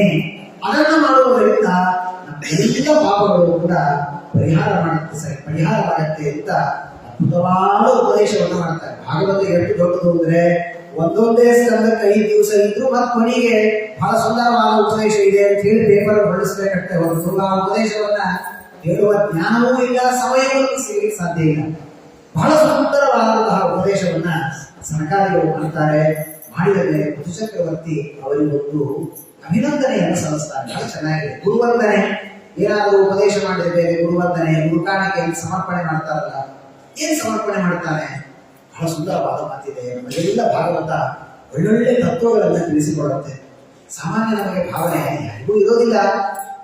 ಏನಿರುತ್ತೆ, ನಮಗೆ ಆಚಾರ ಪ್ರವಚನ ಮಾಡಿದ್ರು, ನಾವು ಅವರಿಗೆ ದಕ್ಷಿಣೆ ಕೊಟ್ವಿ, ಹಾಗಾದ್ರೆ ನಾವು ದಕ್ಷಿಣೆ ಕೊಟ್ಟರು, ನಾವು ಪ್ರವಚನ ಮಾಡಿದ್ರು, ನಾವು ದಕ್ಷಿಣೆ ಕೊಟ್ವಿ, ಈಕ್ವಲ್ ಆಗಿದ್ದು ಹೋಯ್ತು ಅಂತ ಅನಿಸ್ತದೆ. ಆದರೆ ಒಬ್ಬ ಬ್ರಾಹ್ಮಣ ನಮಗೆ ಗುರುವಾದ ಒಂದು ತತ್ವವನ್ನು ಉಪದೇಶವನ್ನು ಮಾಡಿದರೆ ನಾವು ಅವರಿಗೆ ಕೊಡೋದಲ್ಲ, ನಾನು ಅವರಿಗೆ ಅಧೀನನಾಗಿ ಹೋಗಿಬಿಡುತ್ತೇನೆ, ನಾನೇ ಅವರ ಸೋತು ಹೊಟ್ಟೆಬೋದಾಯಿತು. ಬಹಳ ಸುಂದರವಾದಂತಹ ಬುದ್ಧ ಚಕ್ರವರ್ತಿ ಹೇಳ್ತಾನೆ, ಇಷ್ಟೆಲ್ಲ ಉಪದೇಶವನ್ನು ಮಾಡಿದ್ದೀರಿ ಋಷಿಗಳೇ ನನಗೆ. ಕೃತೋಮೇ ಅನುಗ್ರಹ ಪೂರ್ವಂ ಹರಿಣಾತ್ತಾನುಕಂಪಿತ ತಮಾಪಾದಯಿತು ಬ್ರಹ್ಮನ್ ಭಗವನ್ ಯೂಯಮಾನತಃ. ಹಿಂದೆ ನನಗೆ ದೇವರೇ ಒಂದು ಉಪದೇಶವನ್ನು ಮಾಡಿದ್ದಾನೆ. ನಿನ್ನೆ ಕೇಳಿದ್ವಿ ನಾವು ಭಗವಂತ ಮಾಡಿದ ಉಪದೇಶವನ್ನ. ತಮಾಪಾದಯಿತು ಬ್ರಹ್ಮನ್ ಭಗವನ್ ಯೂಯಮಾನತಃ. ಆ ಮುಂದುವಳಿದ ಉಪದೇಶ ಇತ್ತಲ್ಲ, ಅದನ್ನು ಮಾಡಲಿಕ್ಕೆ ನೀವು ಭಗವಂತನ ಅಧಿಷ್ಠಾನರಾದ ನೀವೆಲ್ಲ ಇವತ್ತು ನನಗೆ ಒಂದು ಉಪದೇಶವನ್ನು ಮಾಡಿದ್ದೀರಿ. ನಿಷ್ಪಾಲಿತಂಚ ಕಾಸ್ನೇನ ಭಗವತ್ ಘೃಣಾದುಭಿ ಸಾಧುದತ್ತಮ್ಮೆ ಸರ್ವಮ್ಮೆ ಆತ್ಮನ ಸಹ ಕಿಂದರೆ. ಇಂತಹ ಮೋಕ್ಷಶಾಸ್ತ್ರವನ್ನು ಉಪದೇಶ ಮಾಡಿದ್ದೀರಿ ನನಗೆ, ನಿಮಗೆ ಏನ್ ಕೊಡ್ಬೇಕು ನಾನು? ನೋಡಿ, ಇವತ್ತು ನಾವು ಬ್ರಾಹ್ಮಣರಿಗೆ ಒಂದು ಕಿಂಚಿತ್ ಏನಾದರೂ ದಾನ ಮಾಡ್ತಿರ್ತೇವೆ, ಆವಾಗ ನಮ್ಮಲ್ಲಿ ಏನು ಭಾವನೆ ಇರಬೇಕು ಏನ್ರಿ? ಆಚಾರ ಹೇಳಿದ್ದು 30 ನಿಮಿಷದ ಪ್ರವಚನ, ನಾವು 1.5 ತಾಸು ಹೇಳಿ ಕಳೆದಿದ್ವಿ. ಅವ್ರು ಅರ್ಧ ಗಂಟೆಗೆ ಮುಗಿಸಿದ್ರು, ಆದ್ರೂ ಎಷ್ಟು ಅನ್ಕೊಂಡಿದ್ದೇವೆ, ಪೂರ್ಣ ಸಂಭಾವನೆ ಕೊಟ್ಟಿದ್ದೇವೆ. ಆದ್ದರಿಂದ ನಮ್ಮದೇ ದುಡಿಸ್ಲಿಕ್ಕೆ ಅಂತ ನಾವು ತಿಳಿಯುತ್ತೇವೆ. ಬುದ್ಧ ಚಕ್ರವರ್ತಿ ಹೇಳ್ತಾರೆ, ನೀವು ನನಗೆ ಕೊಟ್ಟ ಮೋಕ್ಷಶಾಸ್ತ್ರದ ಉಪದೇಶಕ್ಕೆ ನಿಮಗೆ ಏನ್ ಕೊಡಬಹುದು? ನಾನು ಏನ್ ಕೊಡಬಹುದು? ಪ್ರಾಣ ಸುಖ ಬ್ರಹ್ಮನ್ ಗ್ರಹಾಶ್ಚ ಸಪರಿಗ್ರಹ ರಾಯೋ ಮಹಿ ಬಲಂ ಕೋಶ ಇತಿ ಸರ್ವಂ ನಿವೇದಿತಂ. ಸೇನಾಪತ್ಯಂಚ ರಾಜ್ಯಂಚ ದಂಡನೇತೃತ್ವಮೇವ ಚ ಸರ್ವಲೋಕಾಧಿಪತ್ಯಂಚ ವೇದಶಾಸ್ತ್ರ ವಿಧರ್ಹತಿ. ಎಲ್ಲರೂ ಇದನ್ನ ಬಾಯಾಟ ಮಾಡಬೇಕು, ತಲೆಯಲ್ಲಿ ಇಟ್ಕೋಬೇಕು, ಮನಸ್ಸಲ್ಲಿ ಇಟ್ಕೋಬೇಕು ಈ ಮಾತನ್ನು. ಬುದ್ಧ ಚಕ್ರವರ್ತಿ ಹೇಳ್ತಾನೆ, ನನ್ನದು ತೇನೇನಿದೆ, ಬರೀ 10 ರೂಪಾಯಿ ಎತ್ತಿ ಕೊಡ್ತೇನೆ, ಮುತ್ತು ಕೊಡ್ತೇನೆ, ಅಭಿಷೇಕ ಮಾಡಿದೆ, ನಿಮಗೆ ನಾನು ಏನೋ ಹವಳ ಕೊಟ್ಟೆ, ವಜ್ರ ಅಭಿಷೇಕ ಮಾಡಿದೆ ಅಲ್ಲ. ದಾಹ ಸುತಾಹ ಪ್ರಾಣಾಹ ಪ್ರಿಯಾಹ, ನನ್ನ ಹೆಂಡತಿ, ನನ್ನ ಮಕ್ಕಳು, ನನ್ನ ಪ್ರಾಣ. ನಾನೇನು ಶ್ವಾಸೋಚ್ಛ್ವಾಸ ಮಾಡ್ತಾ ಇದ್ದೇನೆ, ನನ್ನ ಪ್ರಾಣ, ನನ್ನ ಸಂಪತ್ತು, ನನ್ನ ಭೂಮಿ, ಸೇನಾಪತ್ಯ, ರಾಜ್ಯ, ದಂಡ ನೇತೃತ್ವ, ಏನೇನು ನನ್ನದು ಅಂತಿದೆ, ಏನಿದೆ ಮುಂದೆ ನೀವು ಫೀಲ್ ಮಾಡಿ ಸತ್ತೋ ನೋಡೋಣ, ಅದೆಲ್ಲವನ್ನು ನಿಮಗೆ ದಾನ ಕೊಡ್ತೇನೆ ಅಲ್ಲ. ಅದೆಲ್ಲವೂ ನಾನು ನಿಮ್ಮ ಶಿಷ್ಯ ಆದಾಗ ನಿಮ್ಮನ್ನು ಆಗಿ ಹೋಯಿತು ಅಂತಾನೆ ಬುದ್ಧ ಚಕ್ರವರ್ತಿ. ವೇದಶಾಸ್ತ್ರವಿದ ಅರ್ಹತಿ. ಯಾವ ಶಾಸ್ತ್ರಜ್ಞರೋ, ಯಾವ ವಿದ್ವಾಂಸರೋ, ಯಾವ ವೇದಜ್ಞರೋ ಅವರು ನಮಗೆ ಒಂದು ಅಕ್ಷರ ಉಪದೇಶ ಮಾಡಿದ್ರು ಅಂದ್ರೆ ನನ್ನದೆಲ್ಲವೂ ಅವರಾಗಿ ಹೋಗಿಬಿಡುತ್ತೆ. ಆದ್ರೂ ನಾನೇ ರಾಜರ ಸಿಂಹಾಸನದಲ್ಲಿ ಕೂತಿದ್ದೀನಿ ಗೊತ್ತಾ, ನಿಮಗೆ ಯಾವುದೂ ಬೇಕಾಗಿಲ್ಲ. ನಿಮ್ಮ ಪರವಾಗಿ ಯಾರಾದರೂ ನೋಡ್ಕೊಳ್ಳಿ ಬೇಕಲ್ಲ. ನೀವು ತ್ರಿಕಾಲ ಸಂಚಾರಿಗಳು, ತ್ರಿಲೋಕ ಸಂಚಾರಿಗಳು ಹೋಗಿರ್ತೀರಿ, ಅವಾಗ ನಿಮ್ಮ ಸಂಪತ್ತು ನೋಡ್ಕೊಳ್ಳಿಕ್ಕೆ ಯಾರಾದರೂ ಬೇಕಲ್ಲ. ಅದೇ ಕ್ಷತ್ರಿಯ ಗುಣ ಅಂದ್ರೆ. ಹೊರತಾಗಿ ನನ್ನದನ್ನ ಕೈ ಎತ್ತಿ ನಿಮಗೆ ದಾನ ಮಾಡ್ತೇನೆ ಅಲ್ಲ, ನಿಮ್ಮದನ್ನೇ ನೋಡ್ಕೊಳ್ಳಿಕ್ಕೆ ಅವರನ್ನು ಬಿಟ್ಟಿದ್ದಾನಂತೆ. ಭಾವನೆ ನೋಡಿ ಬುದ್ಧ ಚಕ್ರವರ್ತಿಯ. ಆದ್ದರಿಂದ ಸ್ವಯಂಮೇವ ಬ್ರಾಹ್ಮಣೋ ಭುಕ್ತೆ ಸೋಮಸ್ತೆ ಸೋಮದಾಪಿ ಚ ತಸ್ಯೈವ ಅನುಗ್ರಹೇಣ ಭುಂಜತೆ ಕ್ಷತ್ರಿಯಾದಯಃ. ಎಂತಹ ಮಾತಿದೆ. ನಾವೆಲ್ಲ ಇದನ್ನ ಯಾವಾಗಲೂ ಮನಸ್ಸಿನಲ್ಲಿ ಇಟ್ಕೊಳ್ಬೇಕು. ಬ್ರಾಹ್ಮಣರಿಗೆ ದಾನ ಮಾಡುವಾಗ ನಮ್ಮ ಮನಸ್ಸಲ್ಲಿ ಏನಿರಬೇಕು? ನನ್ನದನ್ನ ಎತ್ತಿ ಬ್ರಾಹ್ಮಣನಿಗೆ ದಾನ, ನಮ್ಮ ಆಚಾರ್ಯರಿಗೆ ಪಾಠ ಹೇಳಿದವರಿಗೆ ದಾನ ಮಾಡ್ತಾ ಇದ್ದೇನೆ ಅಲ್ಲ. ಇದೆಲ್ಲವೂ ಅವರದೇ. ಅವರ ಸಂಪತ್ತನ್ನ ಅವರಿಗೆ ಬೇಕಾದಾಗ ಕೊಡುವುದು ನನ್ನ ಕೆಲಸ ಅಷ್ಟೇ. ಯಾರೋ ಒಬ್ಬ ಬ್ಯಾಂಕಿನಲ್ಲಿ ಮ್ಯಾನೇಜರ್ ಇದ್ದಾನೆ, ಕ್ಯಾಶಿಯರ್ ಇದ್ದಾನೆ, ಅವನ ಕೆಲಸ ಇಟ್ಟು ಅವನಿಗೆ ಪಗಾರ ಕೊಟ್ಟು ಇಟ್ಕೊಂಡಿದ್ದಾನೆ. ನಾನು ಬ್ಯಾಂಕಿನಲ್ಲಿ ಇಟ್ಟ ಹಣವನ್ನು ಹೋದಾಗ ಕರೆಕ್ಟ್ ಆಗಿ ಲೆಕ್ಕ ಮಾಡಿ ತಗೊಳ್ಬೇಕು, ಮತ್ತೆ ನನಗೆ ಬೇಕಾದ ಕೊಡಬೇಕಂತೆ. ನಮ್ಮ ಮನೆಯಲ್ಲಿ ಇಟ್ಟುಕೊಂಡು ರಕ್ಷಣೆ ಮಾಡ್ಕೊಳ್ಳಿಕ್ಕೆ ಆಗೋದಿಲ್ಲ ಅಂತ ಹೇಗೆ ನಾನು ಬ್ಯಾಂಕಿನಲ್ಲಿ ಇಡ್ತೇನಲ್ಲ, ಹಾಗೆ ಒಬ್ಬ ಶಾಸ್ತ್ರವನ್ನ ಕಳೆದ ವ್ಯಕ್ತಿ, ಯಾಕೆಂದ್ರೆ ನಾನು ಯಾಕೆ ಇಟ್ಟಿದ್ದೀನಿ ಒತ್ತಿ ಹೇಳಬೇಕು, ನಾವು ಯಾಕೆ ತಿಳ್ಕೋಬೇಕು ಅಂದ್ರೆ, ಏನೋ ಯಾರೋ ಒಬ್ಬರು ಆಚಾರ ಬಾಯಿ ಬಿಟ್ಟು 10 ರೂಪಾಯಿ ಕೊಡ್ರಿ ಅಂತ ಕೇಳಿದ್ರು. ಅವ್ರು ಕಂಡಾಗೆಲ್ಲ ಅವ್ರು ಹೀಗೆ ಹಾಸೋದು ಅಂದ್ರೆ ನಮ್ಮ ಪಕ್ಕದಲ್ಲಿ ಒಂದ್ಸಲಿ ಇಡೀ ಪುರಾಣ ಹೇಳ್ತೀವಿ, ಗೊತ್ತಿಲ್ಲ ಆಚಾರ ಬಗ್ಗೆ. ಅವಾಗ ನಮ್ಮ ಮನೆಗೆ ಬಂದಿದ್ರಿ, ಒಂದೇ ಅಳತೆ ಗಂಟೆ ಬಿಟ್ಬಿಟ್ರಪ್ಪ 500 ರೂಪಾಯಿ ಕೊಡ್ರಿ ಅಂತ. ಅಂತೂ ಕೊಟ್ಟು ಅವ್ರು ಕೇಳಿದ್ ಹೇಳ್ತು, ನೀವು ಕೊಟ್ಟಿದ್ದು ಹೇಳ್ತು, ಅವ್ರು ಹೇಳೋ ಪುರಾಣ ಹೇಳ್ಕೊಡ್ತು. ಹಾಗೆಲ್ಲ ಅಲ್ಲ, ವೇದಶಾಸ್ತ್ರವಿದ ಇಂತಹ ಮಾತನ್ನ ಹೇಳ್ತಾನೆ. ಭಾಗವತ ಹೇಳುತ್ತೆ, ಬ್ರಾಹ್ಮಣ ಒಬ್ಬ ವ್ಯಕ್ತಿಯಿಂದ ದಾನವನ್ನು ತೆಗೆದುಕೊಂಡು ಜೀವನ ಮಾಡ್ತಾನೆ ಅಲ್ಲ, ಬ್ರಾಹ್ಮಣ ಏನು ತಿಂತಾನೆ ಅವನದನ್ನೇ ತಿಂತಾನೆ. ಎಲ್ಲಿ ಕುಳಿತುಕೊಳ್ತಾನೆ ಅವನ ಜಾಗದಲ್ಲೇ ಕುಳಿತುಕೊಳ್ತಾನೆ, ಎಲ್ಲಿ ಮಲಗಿಕೊಳ್ತಾನೆ ಅವನ ಜಾಗದಲ್ಲೇ. ಇವತ್ತು ರಾತ್ರಿ ನಮ್ಮ ಮನೆಯಲ್ಲಿ ಒಬ್ಬ ಬ್ರಾಹ್ಮಣ ಮಲಗಿದ, ನಮ್ಮ ಮನೆಯಲ್ಲೇ ಅವರು ಮಲಗಿರುವಲ್ಲ, ಅವರ ಮನೆಯಲ್ಲೇ ಅವರು ಮಲಗಿದ್ದಾರೆ. ನಾಳೆ ಹೋಗುವಾಗ ನಮಗೆ ನೋಡಿಕೊಳ್ಳುವುದಕ್ಕೆ ಬಿಟ್ಟು ಹೋಗ್ತಾರಷ್ಟೇ. ಅನುಸಂಧಾನ ಮಾಡಿದರೆ ಏನು ಪುಣ್ಯ? ಅನುಸಂಧಾನ ಮಾಡಿದ ಮಾತ್ರಕ್ಕೇನು ರಿಜಿಸ್ಟ್ರೇಷನ್ ಚೇಂಜ್ ಆಗೋದಿಲ್ಲ, ನಮ್ಮ ಹೆಸರಲ್ಲೇ ಇರುತ್ತೆ. ಆದರೆ ಎಷ್ಟು ಭಕ್ತಿಯ ಭಾವನೆ ನಮ್ಮಲ್ಲಿ ಇರಬೇಕು ಅನ್ನುವುದನ್ನು ಬುದ್ಧ ಚಕ್ರವರ್ತಿ ಬಹಳ ಸುಂದರವಾಗಿ ತಿಳಿಸಿಕೊಡ್ತಾನೆ. ಯೈರೀದೃಶಿ ಭಗವತೋ ಗತಿರಾತ್ಮವಾದ ಏಕಾಂತತೋ ನಿಗಮಿಭಿಃ ಪ್ರತಿಪಾದಿತಾನಃ ತುಷ್ಯಂತ್ವ ಭದ್ರ ಕರುಣಾ ಸ್ವಕೃತೇನ ನಿತ್ಯಂ ಕೋನಾಮತ ಪ್ರತಿಕರೋತಿ ವಿನೋದ ಮಾತ್ರಂ. ಬುದ್ಧ ಚಕ್ರವರ್ತಿ ಇರ್ತಾನೆ, ಯಾರಾದರೂ ಜಗತ್ತಿನಲ್ಲಿ ಬ್ರಾಹ್ಮಣನಿಗೆ ನಾನು ಕೊಟ್ಟು ಸಂತೋಷ ಪಡಿಸಿದೆ ತಂದುಕೊಂಡ್ರೆ ಅವನಷ್ಟು ನಗೆ ಮಾಡಲು ಇನ್ಯಾರೂ ಇಲ್ಲ. ಕೋಲಾರದ ಪ್ರತಿಕರೋತಿ. ಋತುಚಕ್ರವರ್ತಿ ಇರ್ತಾನೆ, ನಮಗೆ ಇನ್ನು ಸಂಸಾರವೇ ಬರದೇ ಇರುವ ಮೋಕ್ಷಶಾಸ್ತ್ರವನ್ನು ಉಪದೇಶ ಮಾಡಿದ ದೊಡ್ಡವರಿಗೆ ನಾನು 10 ರೂಪಾಯಿ ಕೊಟ್ಟ ಆ ಉಪಕಾರಕ್ಕೆ ಪ್ರತಿಪಕಾರ ಮಾಡಿದೆ ಅಂತ ತಿಳ್ಕೊಂಡ್ರೆ ಇದಕ್ಕಿಂತ ನಗೆ ಮಾಡಲು ಇನ್ಯಾವುದಿದೆ ಜಗತ್ತಿನಲ್ಲಿ. ನಾನು ಹಣ ಕೊಟ್ಟೆ, ತಿಂದರು, ಹಸಿವೆ ಹೋಯಿತು, ಹಸಿವೆ ಆದ್ಮೇಲೆ ಮುಗಿ ನಾನು 10 ರೂಪಾಯಿ ಕೊಟ್ಟಾರ. ಆದ್ರೆ ಅವರು ನನಗೆ ಮಾಡಿದ ತತ್ವೋಪದೇಶ, ನಾನು ಮೋಕ್ಷಕ್ಕೆ ಹೋದ್ರೆ ಪುಣ್ಯ ಮುಗಿಯಿತು ಮತ್ತೆ ಸಂಸಾರಕ್ಕೆ ಬರ್ತೇನೆ, ಇಲ್ಲೇ ಇಲ್ಲ, ನನಗೆ ಸಂಸಾರವೇ ಬರೋದಿಲ್ಲ. ಅಂತಹ ತತ್ವವನ್ನು ಉಪದೇಶ ಮಾಡಲಿಕ್ಕಿದ್ದಾರೆ. ನಾವೆಲ್ಲ ಮೈಸೂರಿನ ಜನತೆ ಈ ಅನುಸಂಧಾನ ಮನಸ್ಸಿನಲ್ಲಿ ಇಟ್ಟುಕೊಳ್ಬೇಕು. ಇನ್ನು ಸ್ವಲ್ಪ ದಿವಸಕ್ಕೆ ಸ್ವಾಮಿಗಳನ್ನು ಊರಿಗೆ ಬಂದು 30 ದಿನ ನಮಗೆಲ್ಲ ತತ್ವೋಪದೇಶವನ್ನು ಮಾಡಲಿಕ್ಕಿದ್ದಾರೆ. 33 ದಿವಸ. ಹಾಗಾದರೆ ಇಂತಹ ದೊಡ್ಡ ಜ್ಞಾನಿಗಳಿಂದ ನಾವು ಉಪದೇಶ ಪಡೆಯುತ್ತೇವೆ ಅಂತಾದರೆ ನಮ್ಮ ಮನಸ್ಸಿನ ಪರಿಪೂರ್ಣದಲ್ಲಿ ಇರಬೇಕು. ನಾನೇನು ದಾನ ಮಾಡ್ತೇನೆ, ನಾನೇನು ಅನ್ನದಾನ ಮಾಡ್ತೇನೆ, ನಾನೇನು ಅಪೂಪದಾನ ಮಾಡ್ತೇನೆ, ನಾನೇನು ಆ ಪ್ರಸಂಗದಲ್ಲಿ 1 ರೂಪಾಯಿಯನ್ನು ಕೊಡ್ತೇನೆ, ನನ್ನದನ್ನ ನಾನು ಕೊಡ್ತಾ ಇಲ್ಲ. ಅವರದೇ ಆಗಿದ್ದನ್ನ ಅವರಿಗೆ ಕೊಡುವ ಸೌಭಾಗ್ಯ, ಅವರದನ್ನ ಇಷ್ಟು ವರ್ಷದಿಂದ ನಾನು ನಿಂತಾ ಇದ್ದೆ, ಅವರನ್ನ ಅವರಿಗೆ ಕೊಡುವ ಸೌಭಾಗ್ಯವನ್ನು ಸಿಕ್ಕಿದೆಯೇ ನನಗೆ? ನಾನು ಎಷ್ಟೇ ಕೊಡ್ಬೋದು, ನನ್ನಿಂದ 10 ರೂಪಾಯಿ ಕೊಡ್ಲಿಕ್ಕಾಗಬಹುದು, ಒಬ್ಬರಿಗೆ ಬಡಿಸುವ ಸೇವೆ ಮಾಡ್ಲಿಕ್ಕಾಗಬಹುದು, ಒಬ್ಬರಿಗೆ ಏನು ಎತ್ತಿ ನೀರನ್ನ 1 ಲೋಟ ನಾನು ಕೊಡ್ಬೋದಲ್ಲ, ಯಾರೋ ಕೇಳಿದ್ರು ಸ್ವಲ್ಪ ನೀರು ಕೊಡಲಿ ಅಂತ ಕಾರ್ಯಕ್ರಮದಲ್ಲಿ ಎತ್ತಿ ಕೊಟ್ಟೆ. ಹಾಗಾದ್ರೆ ಅದು ದೊಡ್ಡ ಸ್ವಾಮಿಗಳಿಗೆ ನಾನು ಮಾಡಿದ ಸೇವೆ. ಯಾಕೆ? ಇಂತಹ ಜ್ಞಾನಿಗಳು, ಅಂತಹ ಮಹಾಭಾಗ ಸೇವೆ ಮಾಡುವ ಸೌಭಾಗ್ಯ ಸಿಕ್ಕಿದೆ ನಮಗೆ. ಹೀಗಾಗಿ ಈ ಭಾಗವತವನ್ನು ನಮ್ಮಿಂದ ಕೇಳಿಸ್ತಾ ಇರುವುದು ಅವರೇ. ಆ ಪುಣ್ಯವನ್ನ, ಆ ಭಕ್ತಿಯನ್ನ ಅವರಲ್ಲಿ ಮಾಡುವ ಸೌಭಾಗ್ಯವನ್ನ ಗುರುಗಳೇ ನಮ್ಮಲ್ಲಿ ಕೊಡಲಿ ಅಂತ ಅವರಲ್ಲಿರುವ ಭಗವಂತನಲ್ಲಿ ಪ್ರಾರ್ಥನೆಯನ್ನು ನಾವೆಲ್ಲರೂ ಕೂಡ ಮಾಡಬೇಕು. ಆ ರೀತಿ ಬುದ್ಧ ಚಕ್ರವರ್ತಿ ಎಲ್ಲರಿಗೆ ತತ್ವೋಪದೇಶವನ್ನು ಮಾಡಿ ತಾನು ಆ ಸನಕಾದಿಗಳಿಂದ ಅನುಗ್ರಹವನ್ನು ಪಡೆದಿದ್ದಾರೆ ಅಂತ ತಿಳಿಸಿಕೊಡ್ತಾರೆ. ಹೀಗೆಲ್ಲ ಉಪದೇಶವನ್ನು ಮಾಡಿ ತಾನು ತನ್ನ ಮಕ್ಕಳಿಗೆ ರಾಜ್ಯವನ್ನು ಒಪ್ಪಿಸಿ ತಾನು ಅರಣ್ಯದಲ್ಲಿ ವಾನಪ್ರಸ್ಥಾಶ್ರಮವನ್ನು ಮಾಡ್ತಾ ಇದ್ದಾನೆ. ಅಚ್ಚಿ ಹೆಂಡತಿ ಅವಳು ಕೂಡ ಜೊತೆಯಲ್ಲಿ ಇದ್ದಾಳೆ. ತಾನು ಒಂದು ದಿವಸ ಸಾಧನೆಯನ್ನ ಮಾಡ್ತಾ ಉಪವಾಸದಿಂದ ದೇಹವನ್ನು ಬಿಟ್ಟಿದ್ದಾನೆ. ಆ ಚಿತೆಯಲ್ಲಿ ದೇಹವನ್ನ ಇಟ್ಟು ಭಸ್ಮ ಮಾಡಬೇಕು ಅಂತ ತಂ ಸರ್ವಗುಣ ವಿನ್ಯಾಸಂ ಜೀವೇ ಮಾಯಾಮಯೇ ನಿಧಾತ್ ತಂ ಚಾರು ಶಯಮಾತ್ಮಸ್ಥಂ ಅಸಾಂಶಯೀ ಪುಮಾನ್ ಜ್ಞಾನ ವೈರಾಗ್ಯ ವೀರ್ಯೇಣ ಸ್ವರೂಪಸ್ಥೋ ಯಥಾ ಪ್ರಭು. ದೇಹವನ್ನು ಬಿಟ್ಟಿದ್ದಾನೆ. ಆಗ ಆ ಅರ್ಚಿಯು ಕೂಡ ಸುಕುಮಾರಿ ಯತದರ್ಹಾಚ ತತ್ಪದ್ಭ್ಯಾಂ ಸ್ಪರ್ಶನಂ ಭುವಃ. ತಾನು ಕೂಡ ಗಂಡನಿಗೆ ನಮಸ್ಕಾರ ಮಾಡಿ 3 ಪ್ರದಕ್ಷಿಣೆಯನ್ನು ಮಾಡಿ ಆ ಚಿತೆಯಲ್ಲಿ ತನ್ನ ಶರೀರವನ್ನು ತಾನು ಆಹುತಿಯನ್ನಾಗಿ ಕೊಟ್ಟು ಗಂಡನ ಜೊತೆಗೆ ತಾನು ಕೂಡ ಸದ್ಗತಿಯನ್ನು ಹೊಂದಿದ್ದಾಳೆ ಎಂದು ತಿಳಿಸಿಕೊಡ್ತಾರೆ. ಬಹಳ ಅದ್ಭುತವಾದಂತಹ ಆ ಬುದ್ಧ ಚಕ್ರವರ್ತಿಯ ಚರಿತ್ರೆ.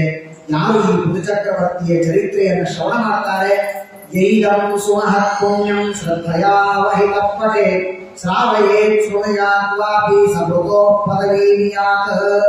ಯಾರು ಈ ಬುದ್ಧ ಚಕ್ರವರ್ತಿಯ ಕಥೆಯನ್ನು ಭಕ್ತಿಯಿಂದ ಕೇಳ್ತಾರೆ ಅವರಿಗೆ ಬುದ್ಧ ಚಕ್ರವರ್ತಿ ಯಾವ ಲೋಕಕ್ಕೆ ಹೋದ ಆ ಲೋಕವೇ ಪ್ರಾಪ್ತಿಯಾಗುತ್ತೆ ಎಂಬುದಾಗಿ ತಿಳಿಸಿಕೊಡ್ತಾರೆ. ತ್ರಿಕೃತ್ವ ಇದಮಾಕರ್ಣ್ಯ ನಾವು ನಾಯಕವಾಧತಃ ಅಪ್ರಜ ಸುಪ್ರಜತಮಃ ನಿರ್ಧನೋ ಧನವತ್ತಮಃ. ಯಾರು ಈ ಬುದ್ಧ ಚಕ್ರವರ್ತಿಯ ಅವನ ಜನ್ಮ, ಅವನ ಅವತಾರ ಇದನ್ನೆಲ್ಲ ಶ್ರವಣ ಮಾಡ್ತಾರೆ ಅಂಥವರು ಹೆಣ್ಣು ಮಕ್ಕಳು ಗಂಡಸರು ಅವರಿಗೆ ಸಂತಾನ ಇಲ್ಲದೆ ಇದ್ದರೆ ಉತ್ತಮವಾದ ಸಂತಾನ ಆಗತ್ತೆ, ಸಂಪತ್ತು ಇಲ್ಲದೆ ಇದ್ದರೆ ಉತ್ತಮವಾದಂತಹ ಸಂಪತ್ತು ಪ್ರಾಪ್ತಿಯಾಗತ್ತೆ ಎಂಬುದಾಗಿ ಆ ಪೃಥುಚಕ್ರವರ್ತಿಯ ಅನುದಿನ ವಿಧಮಾದರೇಣ ಶೃಣ್ವನ್ ಪೃಥುಚರಿತಂ ಪ್ರಥಯನ್ ವಿಮುಕ್ತ ಸಂಘ ಭಗವತಿ ಭವಸಿದ್ಧುಪಾಲ ಭೂತೆ ಸಚರಿ ಗುಣಾನ್ ಲಭತೆ ರತಿಂ ಮನುಷ್ಯ. ಹೀಗೆ ಆ ಪೃಥುಚಕ್ರವರ್ತಿಯ ಅದ್ಭುತವಾದಂತಹ ಚರಿತ್ರೆಯನ್ನ ತಿಳಿಸಿಕೊಟ್ಟು ಅದಾದ ಮೇಲೆ ಆ ಪೃಥುಚಕ್ರವರ್ತಿಯ ವಂಶವನ್ನ ವಿಸ್ತಾರವಾಗಿ ತಿಳಿಸಿಕೊಡ್ತಾರೆ. ಆ ಪೃಥುಚಕ್ರವರ್ತಿಯ ಮಗ ವಿಜಿತಾಶ್ವ ಅಂತ ಅವನಿಗೆ ಹೆಸರು. ಅವರ ವಂಶದಲ್ಲಿ ಅವನಿಗೆ ಅನೇಕ ಜನ ಮಕ್ಕಳಾಗ್ತಾರೆ, ಅವರಿಗೆಲ್ಲ ರಾಜ್ಯವನ್ನು ಕೊಡ್ತಾರೆ. ಇವರ ವಂಶದಲ್ಲಿ ಯಸ್ಯೇದಂ ದೇವಯಜನಂ ಅನುಯಜ್ಞಂ ವಿಧನ್ವತಃ ಪ್ರಾಚೀನಾಗ್ರೇ ಕುಶೈರಾಸೀನಾಸ್ತತಂ ವಸುಧಾನಂ. ಇವರ ವಂಶದಲ್ಲಿ ಬರ್ಹಿಷ್ಮಾನ್ ಅಂತ ಒಬ್ಬ ರಾಜ ಬರ್ತಾನೆ. ಆ ಬರ್ಹಿಷ್ಮಾನ್ ಎನ್ನುವ ರಾಜನಿಗೆ ಇನ್ನೊಂದು ಹೆಸರೇನು ಅಂದ್ರೆ ಅವನಿಗೆ ಹೆಸರೇ ಪ್ರಾಚೀನ ಬರ್ಹಿ ಅಂತ ಅವನಿಗೆ ಹೆಸರು. ಯಾಕೆಂದ್ರೆ ನಿರಂತರವಾಗಿ ಸಕಾಮವಾದ ಕರ್ಮಗಳನ್ನು ಮಾಡ್ತಾನೆ. ಯಾವಾಗಲೂ ಪೂರ್ವದಿಕ್ಕಿಗೆ ಗರ್ಭಗಳನ್ನು ಹಾಕಿ ನಿರಂತರವಾಗಿ ಸಕಾಮವಾದ ಕರ್ಮಗಳನ್ನು ಮಾಡೋದು. ಆದ್ದರಿಂದ ಅವನಿಗೆ ಆ ನಾರದರು ಒಂದು ಬಾರಿ ಉಪದೇಶವನ್ನು ಮಾಡ್ತಾರೆ. ನೋಡಪ್ಪ ರಾಜ, ಎಂತಹ ಕೆಟ್ಟ ಕರ್ಮಗಳನ್ನು ಮಾಡ್ತಾ ಇದ್ದು ಅವನ್ನ ನಾನೇನು ಕೆಟ್ಟ ಕರ್ಮ ಮಾಡಿದ್ದೀನಿ, ನಾನು ಕೂಡ ಒಳ್ಳೆಯ ಸ್ವರ್ಗಗಳಾಗಲಿ ಅಂತ ನಾನೇ ನರಕ ಆಗಲಿ ಅಂತ ಮಾಡಿದ್ದಲ್ಲ, ಇದೇ ಕೆಟ್ಟ ಕರ್ಮ. ನೋಡು, ಶಾಸ್ತ್ರದಲ್ಲಿ ಹೇಳಿದ್ದೇ ಪಶುಯಾಗ, ಪಶುಗಳನ್ನ ನಾವು ಹೋಮಕ್ಕೆ ಆಹುತಿಯನ್ನು ಕೊಡಬೇಕಾದದ್ದು ಧರ್ಮ. ಯಾವಾಗ ವಿಷ್ಣು ಪ್ರೀತಿಯಾಗಲಿ ಅಂತ ಮಾಡಿದರೆ ತಪ್ಪಲ್ಲ. ಸ್ವರ್ಗ ನರಕಗಳು ಸ್ವರ್ಗ ಆಗಲಿ ಅಂತ ಸಕಾಮವಾದ ಕರ್ಮವನ್ನು ಮಾಡಿದರೆ ಏನಾಗುತ್ತೆ ಅಂದ್ರೆ ನೀವು ಪಿಕ್ಚರ್ ತೋರಿಸ್ತೇನೆ ಅಂತ ನರಕದ ಒಂದು ದರ್ಶನವನ್ನು ಮಾಡಿಸ್ತಾರೆ. ನರಕದ ಬಾಗಿಲಿನ ಮುಂದೆ ಅನೇಕ ಪ್ರಾಣಿಗಳು ಭಾರಿ ಸಿಟ್ಟಿನಿಂದ ಕಾಯ್ತಾ ಇರುತ್ತೆ. ಅವನು ಕೇಳಿದ, ಇದೆಲ್ಲ ಯಾರು ಅಂದ್ರೆ ನೀನು ಬಲಿ ಕೊಟ್ಟಿದ್ದೆಲ್ಲ ಆ ಪ್ರಾಣಿಗಳು ನೀ ಬಂದಾಗ ತಿನ್ಬೇಕು ಅಂತ ಕಾಯ್ತಾ ಇದ್ರೆ ನಮಸ್ಕಾರ. ಹಾಗಾದ್ರೆ ನಾನೇನ್ ಮಾಡಬೇಕು? ಆಗ ಅವನು ಹೇಳ್ತಾರೆ, ನಿನಗೊಂದು ಕಥೆ ಹೇಳ್ತೇನೆ ಕೇಳು ಅಂತ ಬಹಳ ಸುಂದರವಾದಂತಹ ಒಂದು ಕಥೆಯನ್ನು ಹೇಳ್ತಾರೆ. ಒಬ್ಬ ವ್ಯಕ್ತಿ ಪುರಂಜನ ಅಂತ ಒಬ್ಬ ವ್ಯಕ್ತಿ, ಆ ಪುರಂಜನ ಎನ್ನುವಂತಹ ರಾಜ, ಅವನಿಗೆ ಒಬ್ಬ ಸ್ನೇಹಿತನಿದ್ದ. ಅವನ ಹೆಸರು ಅವಿಜ್ಞಾತ ಸಖ ಅಂತ ಅವನಿಗೆ ಹೆಸರು.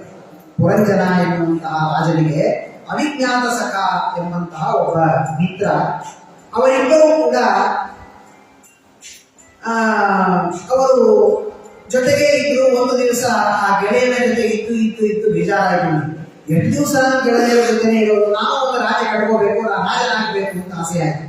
ಹಾಗಾದ್ರೆ ಒಳ್ಳೆ ಜಾಗ ಬೇಕು ಅಂತ ಹೇಳಿ ಎಲ್ಲ ಕಡೆ ಹುಡುಕಿಕೊಂಡು ಹೋಗಿದ್ದಾನೆ. ಎಲ್ಲಿಯೂ ಪೂರ್ವ ಪಶ್ಚಿಮ ಉತ್ತರ ಎಲ್ಲಿ ಹೋದ್ರು ಚೆನ್ನಾಗಿರುವ ಜಾಗ ಸಿಗಲಿಲ್ಲ.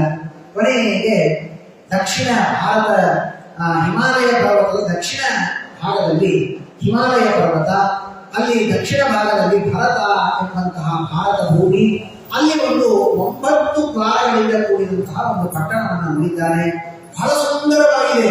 9 ಬಾಗಿಲಿನಿಂದ ಕೂಡಿದ ಪಟ್ಟಣ ಚೆನ್ನಾಗಿದೆ, ಇಲ್ಲಿ ನಾನು ಯಾಕೆ ವಾಸ ಮಾಡಬಾರದು ಅಂತ ಅನಿಸಿತು. ಒಳಗೆ ಹೋಗಿ ಇಂಥ ಬಂಪರ್ ಲಾಟರಿ ಅಂದ್ರೆ ಒಂದೆಲ್ಲೋ ಹೋಗಿ ಇದ್ರೆ ಸಾಕು ಅಂತ ಹೋದ್ರೆ ಒಳ್ಳೆಯ ತರುಣಿಯಾದ ಒಬ್ಬ ಹುಡುಗಿಯನ್ನು ನೋಡಿದ ಕಣ್ಣೆ. ಅವಳಿಗೂ ಮದುವೆ ಆಗಿರಲಿಲ್ಲ. ಭಾರಿ ಸುಂದರಿಯಾದಂತಹ ಒಬ್ಬ ಹೆಂಡತಿಯನ್ನ, ಒಬ್ಬ ಹುಡುಗಿಯನ್ನು ನೋಡಿದ. ಅವಳು ಆ ಏನು ಪಟ್ಟಣ ಇತ್ತು ಅದಕ್ಕೆಲ್ಲ ಒಳದಿಯವಳು. ಅವಳೇ ಅನೇಕ ದಿನಗಳಿಂದ ಅಲ್ಲಿ ವಾಸವಾಗಿದ್ದಾಳೆ. ಅವಳಿಗೆ 10 ಮಂದಿ ಭೃತ್ಯರು ಅವಳನ್ನ ರಕ್ಷಣೆ ಮಾಡುವುದಕ್ಕೆ ಇದ್ದಾರೆ. ಒಬ್ಬ ಮುಖ್ಯನಾದವನು ಆ 10 ಜನಕ್ಕೆ ಒಬ್ಬ ಅವಳನ್ನು ನೋಡಿಕೊಳ್ತಾ ಇದ್ದಾನೆ. ಅವಳ ಜೊತೆಗೆ ಒಂದು 10 ಹೆಡೆಯ ಸರ್ಪ, 5 ಹೆಡೆಯ ಒಂದು ಸರ್ಪ ಅವಳನ್ನ ಕಾವಲು ಕಾಯುವುದಕ್ಕೆ ನಿರಂತರವಾಗಿ ಕಾಯ್ತಾ ಇದೆ. ಅವಳ ಹತ್ತಿರ ಬರೋದಕ್ಕೆ ಭಯಪಡ್ತಿದ್ದ, ಯಾಕಂದ್ರೆ ಹಾವಿನ ಪಕ್ಕದಲ್ಲಿ. ಆದ್ರೆ ವಿಚಿತ್ರ, ಇವನು ಹೋಗಿ ಮಾತನಾಡಿಸಿದ ಅವಳ ಜೊತೆಗೆ. ಆ ಹಾವು ಏನು ಮಾಡಲೇ ಇಲ್ಲ, ಸುಮ್ಮನೆ. ಅವಳಿಗೆ ಆಶ್ಚರ್ಯ ಇತ್ತು. ನಾನು ಹುಟ್ಟಿದಾಗಿಂದ ನನ್ನ ಹತ್ತಿರ ಬರಲಿಕ್ಕೆ ಎಲ್ಲರೂ ಭಯಪಡ್ತಿದ್ರು ಹಾವಿದೆ ಅಂತ. ಈ ವ್ಯಕ್ತಿ ಇಷ್ಟು ಧೈರ್ಯವಾಗಿ ನನ್ನ ಮುಂದೆ ಬಂದು ನಿಂತು ಮಾತನಾಡಿದ್ರು, ಈ ಸರ್ಪ ಏನೋ ಮಾಡ್ತಾ ಇಲ್ಲ ಅಂದ್ರೆ ಹಾಗಾಗಿ ಏನೋ ಲಿಂಕ್ ಇರಬೇಕು ನಮ್ಮಿಬ್ಬರಿಗೆ ಅಂತ ವಿಚಾರ ಮಾಡಿದ್ರು. ಇವನು ಕೇಳಿದ, ನೀ ಯಾರೋ? ಇವಳು ಕೇಳಿದ್ರು, ನೀ ಯಾರು ಅಂತ. ಅಂತೂ ಇಬ್ರು ಹರಟೆ ಹೊಡೆದ್ರು, ಮಾತಾಯಿತು. ಅವಳು ಕೇಳಿದ್ರು, ನಾನು ನಿನ್ ಜೊತೆ ಮದುವೆ ಆಗ್ಬೋದಾ ಅಂತ ಕೇಳಿದ ಪುರಂಜನ. ಒಂದು ಎಷ್ಟು ಸಂತೋಷ, ನಮಗೂ ಯಾವ ವರ ಸಿಕ್ಕಿದ್ದಿಲ್ಲ, ಅವಶ್ಯ ಇಬ್ಬರು ಮದುವೆ ಮಾಡ್ಕೊಳ್ಳೋಣ ಅಂತ ಹೇಳಿ ಇಬ್ಬರು ಮದುವೆ ಮಾಡಿಕೊಂಡಿದ್ದಾರೆ. ಎಲ್ಲ ಪಟ್ಟಣ ರೆಡಿ ಇದೆ, ಮನೆ ರೆಡಿ ಇದೆ, ಕನ್ಯಾ ಸಿಕ್ತು, ಆನಂದದಿಂದ ಮದುವೆ ಮಾಡಿಕೊಂಡಿದ್ದಾನೆ. 9 ದ್ವಾರಗಳು ಆ ಪಟ್ಟಣಕ್ಕೆ ಇದೆ. ಆ 9 ದ್ವಾರಗಳು ಪೂರ್ವ ದ್ವಾರಗಳು, 7 ದ್ವಾರಗಳು ಪೂರ್ವಕ್ಕೆ ಇದೆ, 5 ದ್ವಾರಗಳು ಪೂರ್ವಕ್ಕೆ ಇದೆ, ಪಶ್ಚಿಮ ಮತ್ತು ಉತ್ತರಕ್ಕೆ 2 ದ್ವಾರಗಳಿದೆ, ದಕ್ಷಿಣ ದಿಕ್ಕಿಗೆ 2 ದ್ವಾರಗಳಿದೆ. ಹೀಗೆ ಒಟ್ಟು 9 ದ್ವಾರಗಳು ಆ ಪಟ್ಟಣಕ್ಕೆ ಇದೆ ಎಂಬುದಾಗಿ ಒಟ್ಟು ಬಾಗಿಲುಗಳು ಆ ಪಟ್ಟಣಕ್ಕೆ ಮೇಲೆ 7 ಬಾಗಿಲು, ಕೆಳಗೆ 2 ಬಾಗಿಲು, 7ರಲ್ಲಿ 5 ಪೂರ್ವಾಭಿಮುಖವಾಗಿ ಇರುವ ಬಾಗಿಲುಗಳು, 2 ಪಶ್ಚಿಮ ಮತ್ತು ಉತ್ತರಕ್ಕೆ, ಇಲ್ಲಿ 2 ದಕ್ಷಿಣ ದಿಕ್ಕಿಗೆ ಇರುವಂತಹ 2 ದ್ವಾರಗಳು ಎಂಬುದಾಗಿ ಆ ದ್ವಾರಗಳನ್ನ ತಿಳಿಸಿಕೊಡ್ತಾರೆ. ಅದರ ಹೆಸರುಗಳನ್ನು ಕೂಡ ಬಹಳ ಸುಂದರವಾಗಿ ತಿಳಿಸಿಕೊಡ್ತಾರೆ. ಬೇರೆ ಬೇರೆ ಎಲ್ಲ ಬಹಳ ವಿಸ್ತಾರವಾದ ಕಥೆ ಇದೆ. ಇವನು ಆ 11 ದ್ವಾರಗಳಿಂದ ಒಂದೊಂದು ಬಾರಿ ಅಡ್ಡಾಡ್ಲಿಕ್ಕೆ ಹೋಗ್ತಾನೆ. 9 ಬಾಗಿಲು ಮುಂದೆ ಹೋಗ್ಬೇಕು, ಸಿಕ್ಕಾಕೊಂಡ್ಬಿಡ್ತಾನೆ ಅಂತೇಳಿ ಯಾವತ್ತೇನು ಬೇಕಾದ್ರೂ ಹೋಗ್ತಾನೆ. ಹೋಗುವಾಗ ಒಂದು ಬಾರಿ ಮುಂದಿನ ಬಾಗಿಲಿನಿಂದ ಹೋದ, ಕತ್ಯೋತ ಆವಿರ್ಮುಖ ಅಂತ 2 ಬಾಗಿಲುಗಳು, ಆ ಪೂರ್ವದ 2 ಬಾಗಿಲುಗಳಿಂದ ಹೋಗ್ತಾನೆ.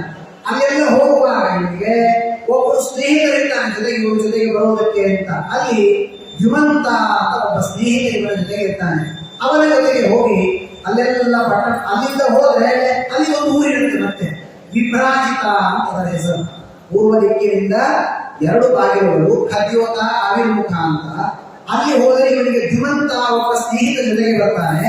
ಅಲ್ಲಿ ವಿಭ್ರಾಜಿತ ಎಂಬ ದೇಶಕ್ಕೆ ಹೋಗಿ ಅನೇಕ ದಿನಗಳವರೆಗೆ ಸಂಚಾರ ಮಾಡಿ ಮತ್ತೆ ಇವನ ಪಟ್ಟಣಕ್ಕೆ ಬರ್ತಾನೆ. ಅದಾದ ಮೇಲೆ ಪೂರ್ವದ 2 ಬಾಗಿಲುಗಳು ಯಾವುದಪ್ಪ? ನಳಿನಿ ಮತ್ತು ನಾರಿಣಿ ಅಂತ 2 ದ್ವಾರಗಳು. ನಳಿನಿ ಮತ್ತು ನಾರಿಣಿ ಎಂಬಂತಹ 2 ದ್ವಾರಗಳು. ಆ 2 ಬಾಗಿಲುಗಳಲ್ಲಿ ಒಬ್ಬ ಮಿತ್ರ ಇರ್ತಾನೆ ಜೊತೆಗೆ. ಅವನ ಹೆಸರು ಏನಂದ್ರೆ ಅವಧೂತ ಅಂತ ಅವನ ಹೆಸರು. ಅವಧೂತ ಎಂಬ ಮಿತ್ರನ ಜೊತೆಗೆ ಆ ನಳಿನಿ ನಾರಿಣಿ ಎಂಬ 2 ದ್ವಾರಗಳನ್ನು ಹೊರಗೆ ಹೋಗ್ತಾನೆ. ಅಲ್ಲಿ ಹೊರಗೆ ಹೋದಾಗ ಅಲ್ಲಿ ಒಂದು ದೇಶ ಇದೆ. ಯಾವ ದೇಶ ಅಂದ್ರೆ ಸೌರಭ ಎನ್ನುವಂತಹ ದೇಶ. ಆ ಸೌರಭ ಎಂಬ ದೇಶಕ್ಕೆ ಹೋಗಿ ಅಲ್ಲೆಲ್ಲ ಮಜಾ ಮಾಡಿ ಸುತ್ತಾಡಿಕೊಂಡು ಆನಂದಪಟ್ಟು ಮತ್ತೆ ದ್ವಾರಕ್ಕೆ ಬರ್ತಾನೆ. ಪೂರ್ವ ದಿಕ್ಕಿನ 4 ದ್ವಾರಗಳ ಹಿಂಗೆ ಉಳ್ಕೊಂಡು 1 ಉಳ್ಕೊಂಡು 5ರಲ್ಲಿ. ಅದ್ಯಾವುದು ಅಂದ್ರೆ ಮುಖ್ಯ ಎಂಬ ಇನ್ನೊಂದು ದ್ವಾರ. ಆ ಮುಖ್ಯ ಎಂಬ ಪೂರ್ವದ ಬಾಗಿಲಿನಿಂದ ಇವನು 2 ಸ್ನೇಹಿತರು ಇರ್ತಾರೆ. ರಸಜ್ಞ ಮತ್ತು ವಿಪಣ ಅಂತ 2. ಏನು? ರಸಜ್ಞ ಮತ್ತು ವಿಪಣ ಎಂಬ 2 ಸ್ನೇಹಿತರ ಜೊತೆಗೆ ಹೋಗ್ತಾನೆ. ಅಲ್ಲಿ 2 ದೇಶಗಳಿರುತ್ತೆ. ಆಪಣ ಮತ್ತು ಬಹುಧನ ಅಂತ 2 ದೇಶಗಳು. ಆಪಣ ಮತ್ತು ಬಹುಧನ ಎಂಬ 2 ದೇಶಗಳು. ಆ ದೇಶಕ್ಕೆ ಹೋಗಿ ಇವನು ಸುತ್ತಾಡಿಕೊಂಡು ಬರ್ತಾನೆ. ಏನಾಯ್ತು? ಪೂರ್ವ ದಿಕ್ಕಿನ 5 ಬಾಗಿಲುಗಳಾಯ್ತು.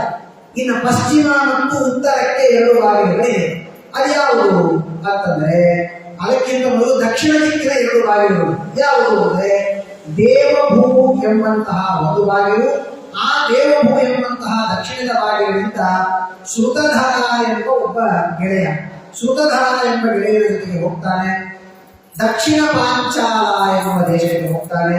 ಪಿತೃಭೂ ಎಂಬ ಇನ್ನೊಂದು ಬಾಗಿಲು. ಆ ಬಾಗಿಲಿನಿಂದ ತಾನು ಶ್ರುತಧರ ಎಂಬ ಗೆಳೆಯನ ಜೊತೆಗೆ ಇನ್ನೊಂದು ಕಡೆ ಹೋಗ್ತಾನೆ. ಇನ್ನು ಪಶ್ಚಿಮ ದಿಕ್ಕಿಗೆ ಆಸುರಿ ಎಂಬ ಬಾಗಿಲು, ದುರ್ಮದ ಎಂಬ ಮಿತ್ರ, ಅವರ ಜೊತೆಗೆ ಗ್ರಾಮ್ಯಕ ಎಂಬ ದೇಶಕ್ಕೆ ಹೋಗಿ ಎಲ್ಲ ಕಡೆ ಸುತ್ತಾಡುತ್ತಾನೆ. ನಿರ್ಗತಿ ಎಂಬ ಪಶ್ಚಿಮದ ಇನ್ನೊಂದು ಬಾಗಿಲು. ಆ ನಿರ್ಗತಿ ಎಂಬ ಬಾಗಿಲಿನಿಂದ ನುಗ್ಧಕ ಎಂಬ ಸ್ನೇಹಿತರ ಜೊತೆಗೆ ವೈಶಸ ಎಂಬ ದೇಶಕ್ಕೆ ಹೋಗ್ತಾರೆ. ಅಲ್ಲೆಲ್ಲ ಸ್ನೇಹಿತರ ಜೊತೆಗೆ ಅಡ್ಡಾಡಿ ಇವನು ಬರ್ತಾನೆ. ಆ ರಾಜನಿಗೆ ಇವರೆಲ್ಲ ಮಿತ್ರರ ಜೊತೆಗೆ ಇನ್ನೊಬ್ಬ ಮಿತ್ರ ಇರ್ತಾನಂತೆ. ಅವರ ಜೊತೆಗೆ ರಾಜನಿಗೆ 2 ಮಿತ್ರರು ಇರ್ತಾರೆ. ಯಾರಪ್ಪ 2 ಮಿತ್ರರು ಅಂದ್ರೆ ಅವು ಎಂಥ ಮಿತ್ರರು ಅಂದ್ರೆ ಕಣ್ಣಿಲ್ಲದ ಕೂಡಲಾದ 2 ಮಿತ್ರರು. ಕಣ್ಣಿಲ್ಲದ ಕೂಡಲಾದ 2 ಮಿತ್ರರು ಇರ್ತಾರೆ. ಅವರ ಜೊತೆಗೆ ಎಷ್ಟು ಚೆನ್ನಾಗಿದೆ ನೋಡಿ. ಇವನಿಗೆ ಬುದ್ಧಿ ಇಲ್ಲ, ಇವನಿಗೆ ತಪ್ಪು ಅಂತ ಹೇಳಬೇಕು ಮಿತ್ರರು ಅಂದ್ರೆ ಅವರಿಬ್ಬರಿಗೆ ಕಣ್ಣಿಲ್ಲ. ಇವನು ಎಲ್ಲಿ ಕರ್ಕೊಂಡು ಹೋಗ್ತಾನೆ, ಎಲ್ಲ ಬರ್ತಾರೆ ಇವನ ಜೊತೆಗೆ ಮಜಾ ಮಾಡಲಿಕ್ಕೆ. ಎಲ್ಲರ ಜೊತೆಗೆ ಇವನು ಹಾಗೆ ಇದ್ದಾನೆ. ಆ ಅಂತಃಪುರದಲ್ಲಿಯೂ ಅನೇಕ ಜನ ಇವರಿಗೆ ವಿಶುಚಿ ಎಂಬಂತಹ ಒಬ್ಬ ಸ್ನೇಹಿತ ಇದ್ದಾನೆ. ಅವರೆಲ್ಲರ ಜೊತೆಗೆ ಆ ಯಾವ ಪುರಂಜನಿ ಎಂಬಂತಹ ಸ್ತ್ರೀ ಇದ್ದಾಳೋ ಅವಳ ಜೊತೆಗಿದ್ದಾನೆ. ಮದುವೆ ಮಾಡಿಕೊಂಡ. ಅವಳು ಹೇಗೆ ಹೇಳುತ್ತಾಳೆ ಹಾಗೆ ಕೇಳ್ತಾನೆ. ಭಾಗವತ ಹೇಳುತ್ತೆ, ಕೋತಿಯನ್ನ ಒಬ್ಬ ಸರ್ಕಸ್ ಮಾಡಿಸುವವರು ಇರ್ತಾರಲ್ಲ, ಕೂಡು ಅಂದ್ರೆ ಕೂಡುತ್ತೆ, ಏಳು ಅಂದ್ರೆ ಹೇಳುತ್ತೆ. ಹಾಗೆ ಅನೇಕ ವರ್ಷಗಳವರೆಗೆ ಅವರ ಜೊತೆಗೆ ಆಡ್ತಾ ಇದ್ದಾನೆ. ಆ ಒಂದು ದಿವಸ ಬೇಟೆಯಾಡಬೇಕು ಅಂತ ಅನಿಸ್ತು. ಬೇಟೆಯಾಡಬೇಕು ಅಂತ ಅನಿಸಿದಾಗ ಒಂದು ಕುದುರೆಯನ್ನು ಏರಿದ. ಒಂದು ರಥ. ಆ ರಥಕ್ಕೆ 5 ಕುದುರೆಗಳು, 2 ದಂಡಗಳು, 2 ಚಕ್ರಗಳು ಅಂತಹ ಒಂದು ಕುದುರೆಯನ್ನು ಏರಿ ಅನೇಕ ದಿನಗಳವರೆಗೆ ತಾನು ಎಲ್ಲ ಕಡೆಯಲ್ಲಿ ಸುತ್ತಾಡಿದ. ಅವಳು ಇವಾಗ 1 ನಿಮಿಷ ಹೋಗಲಿಕ್ಕೆ ಬಿಡೋದಿಲ್ಲ. ಯಾವಾಗಲೂ ನಾನು ಮುಂದೆ ನಿಂತಿರ್ಬೇಕು ಅಂತ ಏನೋ ಮಾಡಿ ಅವಳು ಅವಳಿಗೆ ಸ್ವಲ್ಪ ಸಂತೋಷಪಡಿಸಿ ಎಲ್ಲ ಕಡೆ ಹೋಗಿ ಬಂದ. ಮತ್ತೆ ಮನೆಗೆ ಬಂದು ಅವಳ ಜೊತೆಯಲ್ಲಿ ಸ್ನಾನಪಾನಾದಿಗಳನ್ನು ಮಾಡಿ ಆನಂದದಿಂದ ಜೀವನವನ್ನ ಮಾಡ್ತಾ ಇದ್ದಾನೆ. ಹೀಗೆ ಆ ರಾಣಿಯನ್ನು ಬಳಸಿಕೊಂಡು ಅವಳನ್ನು ಸಂತೋಷಪಡಿಸ್ತಾ ಅನೇಕ ದಿನಗಳವರೆಗೆ ಅವರ ಜೊತೆಯಲ್ಲಿ ತಾನು ಇದ್ದಾನೆ. ಅಲ್ಲಿ ಅವಳಲ್ಲಿ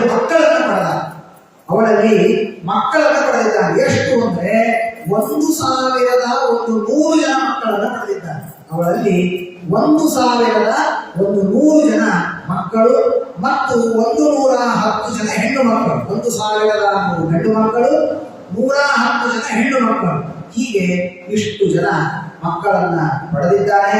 ಅವರೆಲ್ಲರಿಗೆ ಮದುವೆ ಮಾಡಿದ. ಅವರೆಲ್ಲ ಮನೆಗೆ ಸೊಸೆಂದ್ರ ಮಕ್ಕಳನ್ನು ಕಳಿಸಿದ. ತಾನು ಮದುವೆ ಮಾಡಿ ಸೊಸೆಂದ್ರ ಕರ್ಕೊಂಡ. ಎಲ್ಲಾ ಮುಗಿಸಿದ. ಇಷ್ಟಾಗಲಿಕ್ಕೆ ಎಷ್ಟು? 100 ವರ್ಷ ಹಿಡಿಯಿತು. 100 ವರ್ಷ ಅವಳ ಜೊತೆಯಲ್ಲಿ ಹೀಗೆ ತಾನು ಕಾಲವನ್ನು ಕಳೀತಾ ಇರುವಾಗ ಅಲ್ಲಿ ಇವರಿಗೆ ಸ್ವಲ್ಪ ವಯಸ್ಸಾಯಿತು. ಅಷ್ಟೊತ್ತಿಗೆ ಅವಳಿಗೂ ವಯಸ್ಸಾಯಿತು. ಮುದುಕರಾಗಿದ್ದಾರೆ ಇಬ್ಬರು. ಅಷ್ಟರಲ್ಲಿ ಪಕ್ಕದ ರಾಜ್ಯದಲ್ಲಿ ಒಬ್ಬ ವ್ಯಕ್ತಿ, ಅವನು ಚಂಡವೇಗ ಅಂತ ಅವನ ಹೆಸರು. ಆ ಗಂಧರ್ವನ ಹೆಸರೇನು? ಚಂಡವೇಗ ಎಂಬ ಗಂಧರ್ವ. ಆ ಚಂಡವೇಗ ಎಂಬ ಗಂಧರ್ವ ಅವರಿಗೆ ಬಹಳ ದಿವಸದಿಂದ ಈ ರಾಜ್ಯದ ಮೇಲೆ ಕಣ್ಣಿತ್ತು. ಏನಾದರೂ ಮಾಡಿ ಇದನ್ನು ಪಡ್ಕೋಬೇಕು.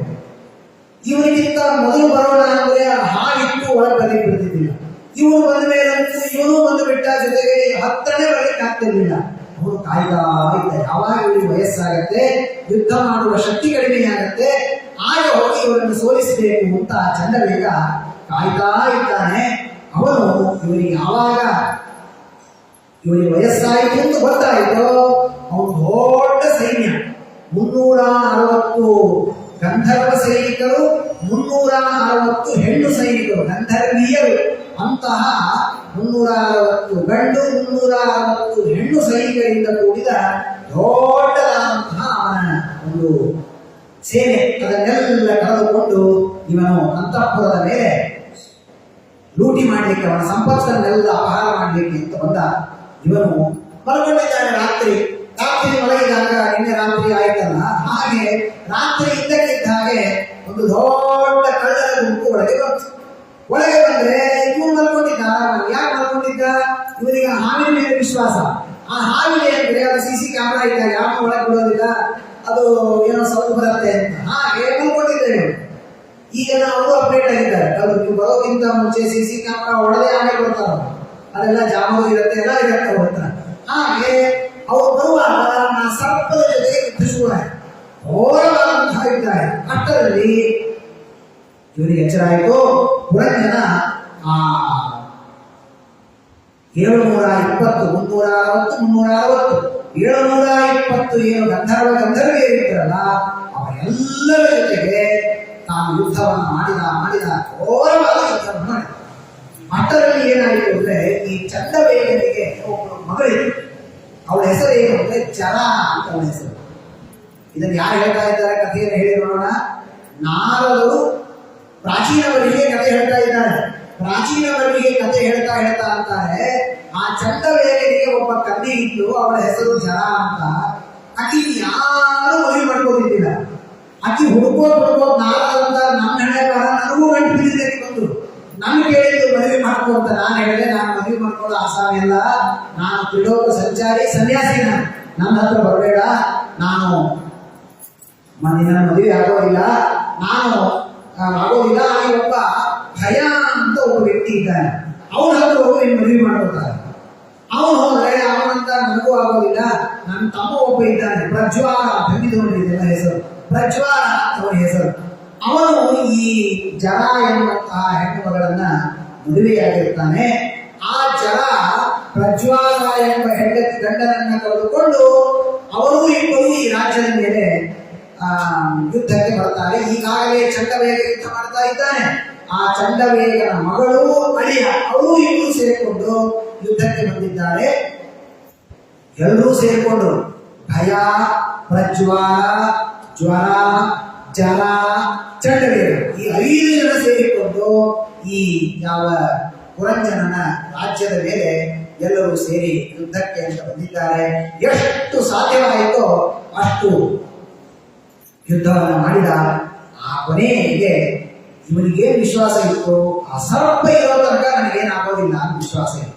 ಆ ಸರ್ಪವು ಎಷ್ಟೊಂದು ಯುದ್ಧ ಮಾಡುತ್ತೆ, ಆಯ್ತು ಕೊನೆಗೆ ಶಕ್ತಿ ಮುಗಿದ ಮೇಲೆ ನಾನು ಇರೋದೇ ಬೇಡ ಅಂತ ರಾಜ್ಯವನ್ನ ಬಿಟ್ಟು ಅದು ಓಡಿ ಹೋಯಿತು ಸರ್ಪ.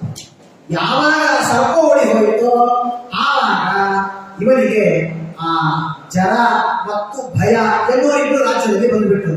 ಯಾವಾಗ ಜರ ಮತ್ತು ಭಯ ಬಂದರೋ ಆಗ ಇವನಿಗೆ ಕಾನ್ಫಿಡೆನ್ಸ್ ಲೆವೆಲ್ ಕಡಿಮೆ ಆಗ್ತಾ ಹೋಯ್ತು. ನಾನು ಯುದ್ಧ ಮಾಡಬಹುದು, ಗೆಲ್ಲಬಹುದು ಅನ್ನುವ ಶಕ್ತಿ ಇರಬಹುದು ಮನುಷ್ಯನಲ್ಲಿ, ಕಾನ್ಫಿಡೆನ್ಸ್ ಇಲ್ಲ, ಭಯ ಇದೆ ಅಂತ ಆಗಿಬಿಟ್ರೆ ನೀವು ಬೇಕಾದ ಮಾಡೋ ಶಕ್ತಿ ಇರುತ್ತೆ. ಆದ್ರೆ ಕರೆಂಟ್ ಇಲ್ಲದೆ ಒಂದು ಹಕ್ಕಲು ಮುಗಿದ್ರೆ ಅದು ಹಾವು ಅಂತ ಅನಿಸಿಬಿಟ್ರೆ ಕಾಲು ಎತ್ತಲಿ ಭಯ, ಎತ್ತಿದ್ರೆ ಏನಿರೋದೇ ಹಕ್ಕ ಇರುತ್ತೆ ಕಾಲಿನಲ್ಲಿ. ಯಾಕೆ? ಮನುಷ್ಯನಲ್ಲಿ ಭಯ ಇದ್ರೆ ಏನು ಕೆಲಸ ಮಾಡ್ಲಿಕ್ಕೆ ಆಗೋದಿಲ್ಲ. ಆ ರೀತಿಯಲ್ಲಿ ಅವರಿಬ್ಬರು ಕೂಡ ಇವರ ಜೊತೆಗೆ ಯುದ್ಧಕ್ಕೆ ಬಂದಾಗ ಅವರೆಲ್ಲರೂ ಕೂಡ ಇವನನ್ನು ಸೋಲಿಸಿ ಬಿಟ್ಟಿದ್ದಾರೆ. ಇವನನ್ನು ಸೋಲಿಸಿ ರಾಜ್ಯದಿಂದ ಹೊರಗೆ ಹಾಕಿದ್ದಾರೆ. ಆ ರಾಜ್ಯದಿಂದ ಹೊರಗೆ ಹಾಕಿದಾಗ ಆ ದುಃಖ ಪಡ್ತಾ ಹೆಣ್ಣು ಪುರಂಜನಿ ಅವಳು ಪ್ರಾಣ ಕಳೆದುಕೊಂಡ್ಬಿಟ್ಟು. ಪ್ರಾಣ ಕಳೆದುಕೊಂಡ್ರೆ ಇವನಿಗೆ ಭಾರಿ ದುಃಖ, ರಾಜ್ಯ ಸಂಪತ್ತು ಎಲ್ಲ ಬರ್ತೋಯ್ತು ಇವನಿಗೆ.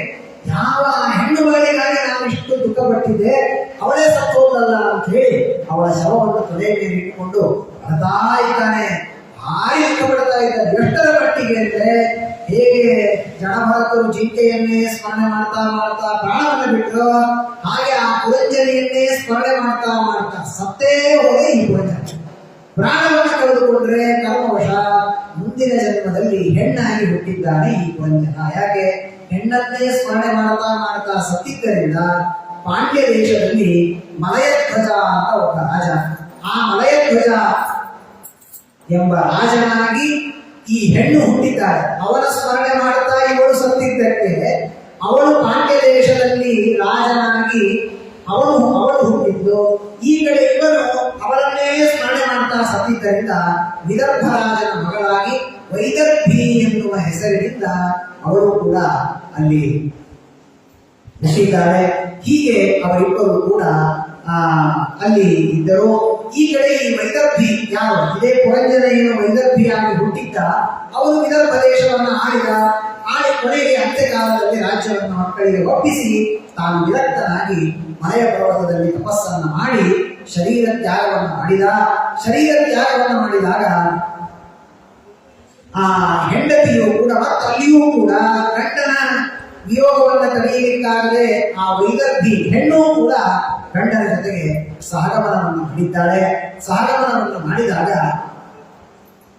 ಆ ವೈದರ್ಭಿ ಹೆಣ್ಣು, ಆ ಹೆಣ್ಣು ಅಂದ್ರೆ ಯಾರು? ಅದೇ ಪುರಂಜನ, ಅವನೇ ತಾನೇ ವೈದರ್ಭಿಯಾಗಿ ವಿದರ್ಭ ದೇಶದಲ್ಲಿ ಹುಟ್ಟಿದ್ದು. ಆ ಗಂಡ ಸತ್ತ ಮೇಲೆ ಆ ಮಲಯ ಪರ್ವತದ ಹತ್ತಿರದಲ್ಲಿ ಒಂದು ಮಾನಸ ಸರೋವರ, ಅಲ್ಲಿಯೇ ಇವನ ಚಿತಾ ಸಂಸ್ಕಾರವನ್ನು ಮಾಡಬೇಕು ಸಿದ್ಧ ಮಾಡಿದ್ರು.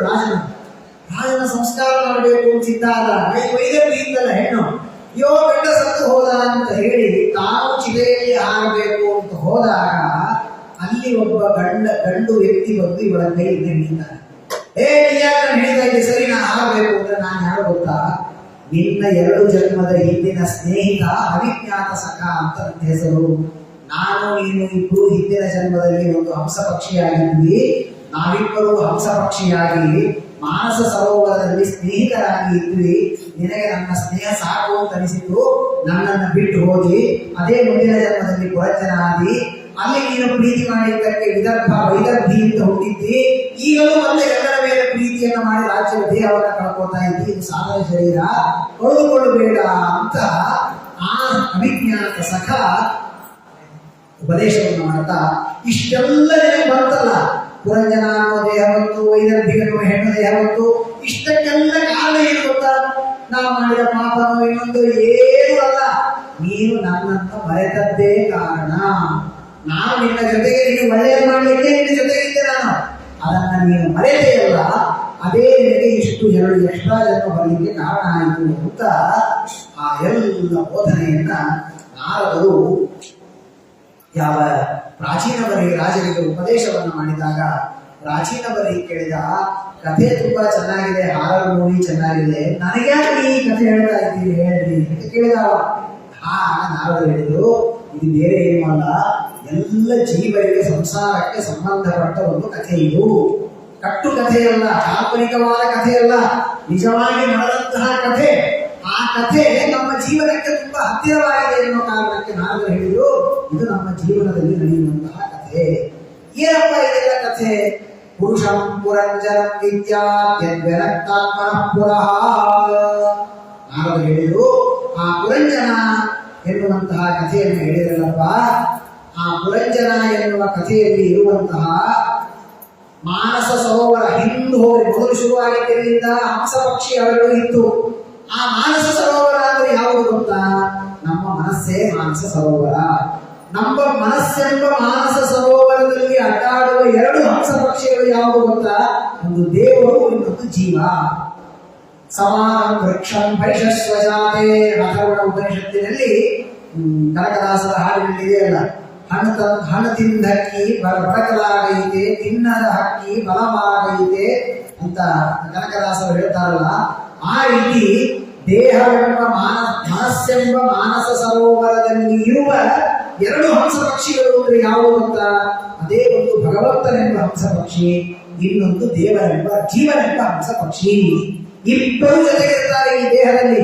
ಆದರೆ ಈ ಜೀವನಿಗೆ ಪಕ್ಕದಲ್ಲೇ ಇರುವ ದೇವರನ್ನ ನೋಡಿ ನೋಡಿ ನೋಡಿ ಬೇಸರ ಬಂದ್ಬಿಡುತ್ತಿದ್ದು. ನಮ್ಮ ಪಕ್ಕದಲ್ಲಿ ದೇವರಿದ್ದಾನೆ, ಯಾಕೆ ಬೇಸರ ಬಂತು? ಜಾಸ್ತಿ ನೋಡಿದ್ದಕ್ಕೆ ಬೇಸರ ಬಂತು ದೇವರ.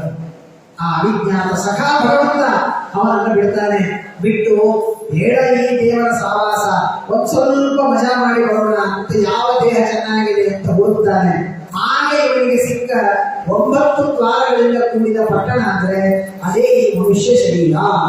ಈ ಮನುಷ್ಯ ಶರೀರವನ್ನ ಚಾಯ್ಸ್ ಮಾಡಿಕೊಳ್ತಾನೆ, ಇಲ್ಲಿ ಒಳಗೆ ಪ್ರವೇಶ ಮಾಡ್ತಾನೆ.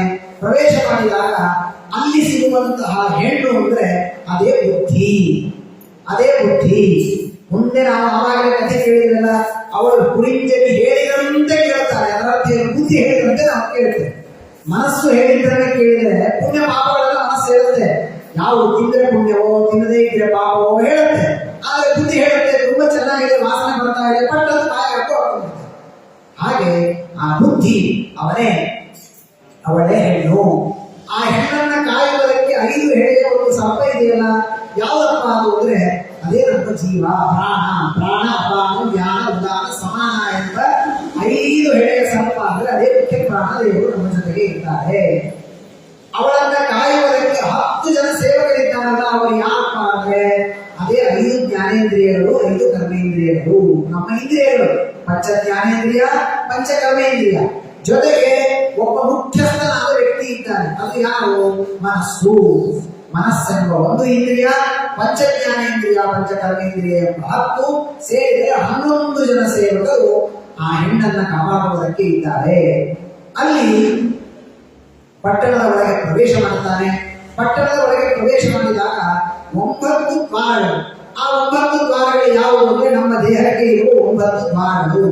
5 ಪೂರ್ವದ 7 ದ್ವಾರಗಳು, ಕೆಳಗೆ ಇರುವ ಒಟ್ಟು ಮೇಲಿನ 7, ಕೆಳಗಿನ 2, 9.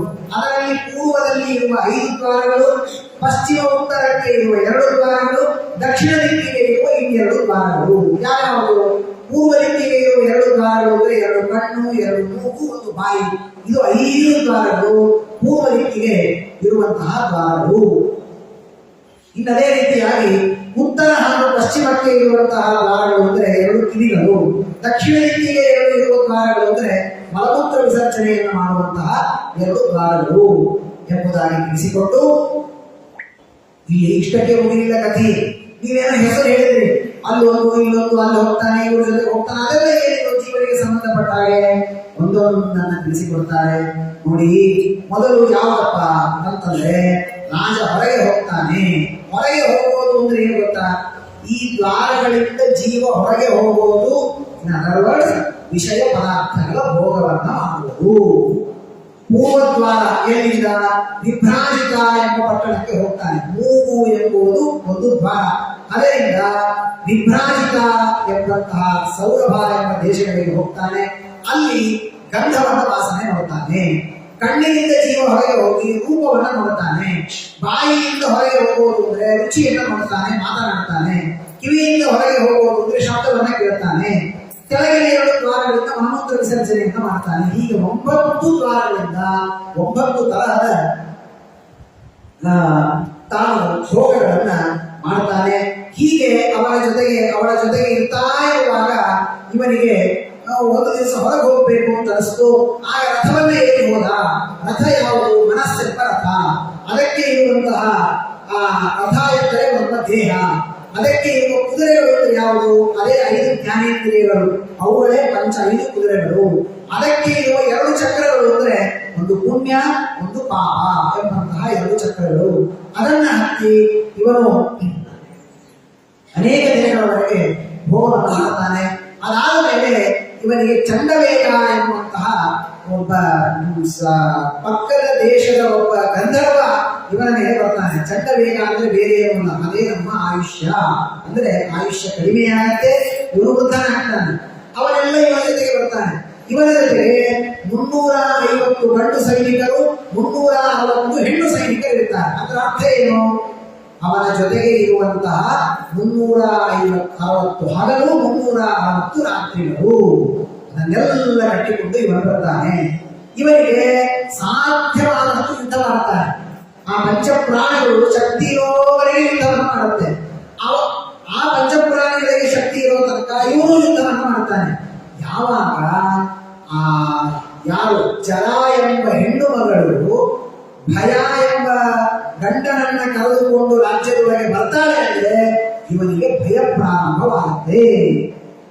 ನೋಡಿ, ಒಬ್ಬ ಸಣ್ಣ ಹುಡುಗ ಇದ್ರೆ ಏನೋ ನೆಗಡಿ ಬಂತು ಅಂತ ಅಂದ್ರೆ ಸುಮ್ಮನೆ ಜಂಡು ಬಾಂಬ್ ಹಚ್ಕೋತಾರೆ, ಮಾಡ್ಕೋತಾರೆ. ಅದೇ ಒಂದು 70 ವರ್ಷ ಆದ್ಮೇಲೆ ನೆಗಡಿ ಬಂತು ಅಂದ್ರೆ ಸ್ವಲ್ಪ ಡಾಕ್ಟರ್ ಶಾಪ್ ಹೋಗೋಣಪ್ಪ ಯಾವುದು ಅಂತ. ಯಾಕೆಂದ್ರೆ ಅದನ್ನ ನಾವು ತಡೆದುಕೊಳ್ಳುತ್ತೇವೆ ಎನ್ನುವ ಧೈರ್ಯ ಮನಸ್ಸಿನಲ್ಲಿ ಕಡಿಮೆಯಾಗಿರ್ತದೆ.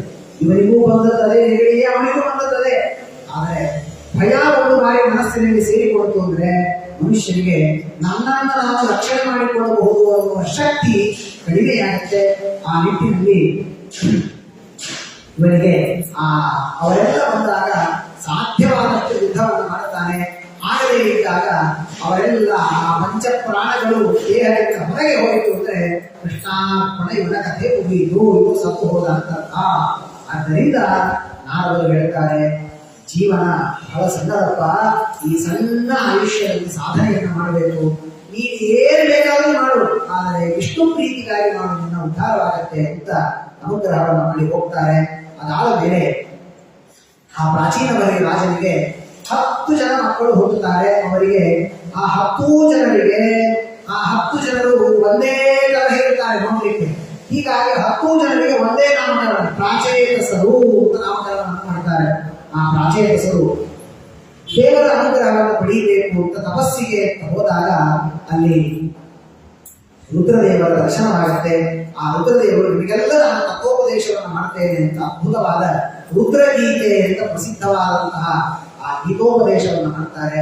ಅನೇಕ ದೇವರ ನಾಮಗಳು, ಅದರರ್ಥ ದೇವರ ಆರಾಧನೆಯನ್ನ ಮಾಡುವ ವ್ಯಕ್ತಿ ಯಾವ ಯಾವ ಮಾಧ್ಯಮದಲ್ಲಿ ಮಾಡಬೇಕು ಅನ್ನುವುದನ್ನು ಬ್ರಹ್ಮದೇವರಲ್ಲಿ, ರುದ್ರದೇವರಲ್ಲಿ, ಇಂದ್ರದೇವರಲ್ಲಿ ಇರುವ ಭಗವಂತ, ಹೀಗೆ ಉತ್ತಮಾಧಿಷ್ಠಾನಗಳಲ್ಲಿ ಇರುವ ಭಗವಂತನ ಆರಾಧನೆಯನ್ನು ಮಾಡಿದಾಗ ನಮ್ಮ ಉದ್ಧಾರವಾಗುತ್ತೆ ಅಂತ ತಿಳಿಸುವ ರೀತಿಯಲ್ಲಿ ಆ ರುದ್ರದೇವರು ಅದ್ಭುತವಾದಂತಹ ಆ ರುದ್ರ ಗೀತೆಯನ್ನ ಉಪದೇಶವನ್ನು ಮಾಡ್ತಾರೆ.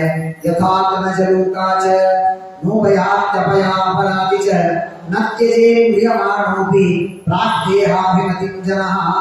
ಹೀಗೆ ಅವರಿಗೆಲ್ಲ ತತ್ವೋಪದೇಶವನ್ನು ಮಾಡ್ತಾರೆ. ಆ ಪ್ರಾಚೇತಸರು ಆ ರುದ್ರದೇವರ ಎಲ್ಲ ಉಪದೇಶವನ್ನ ಪಡೆದು ತಪಸ್ಸಿಗೆ ಹೋಗ್ತಾರೆ. 10,000 ವರ್ಷ ತಪಸ್ಸು ಮಾಡ್ತಾರೆ. ತಪಸ್ಸು ಮಾಡಿ ದೇವರ ಅನುಗ್ರಹವನ್ನು ಪಡೆದು ಅವರಿಗೆ ದೇವರು ಹೇಳ್ತಾನೆ, ನೀವೆಲ್ಲ ಉತ್ತಮವಾದ ತಪಸ್ಸನ್ನ ಮಾಡಿದ್ದೀರಿ, ನಿಮಗೆ ನನ್ನ ಪೂರ್ಣವಾದ ಅನುಗ್ರಹವಾಗಲಿ.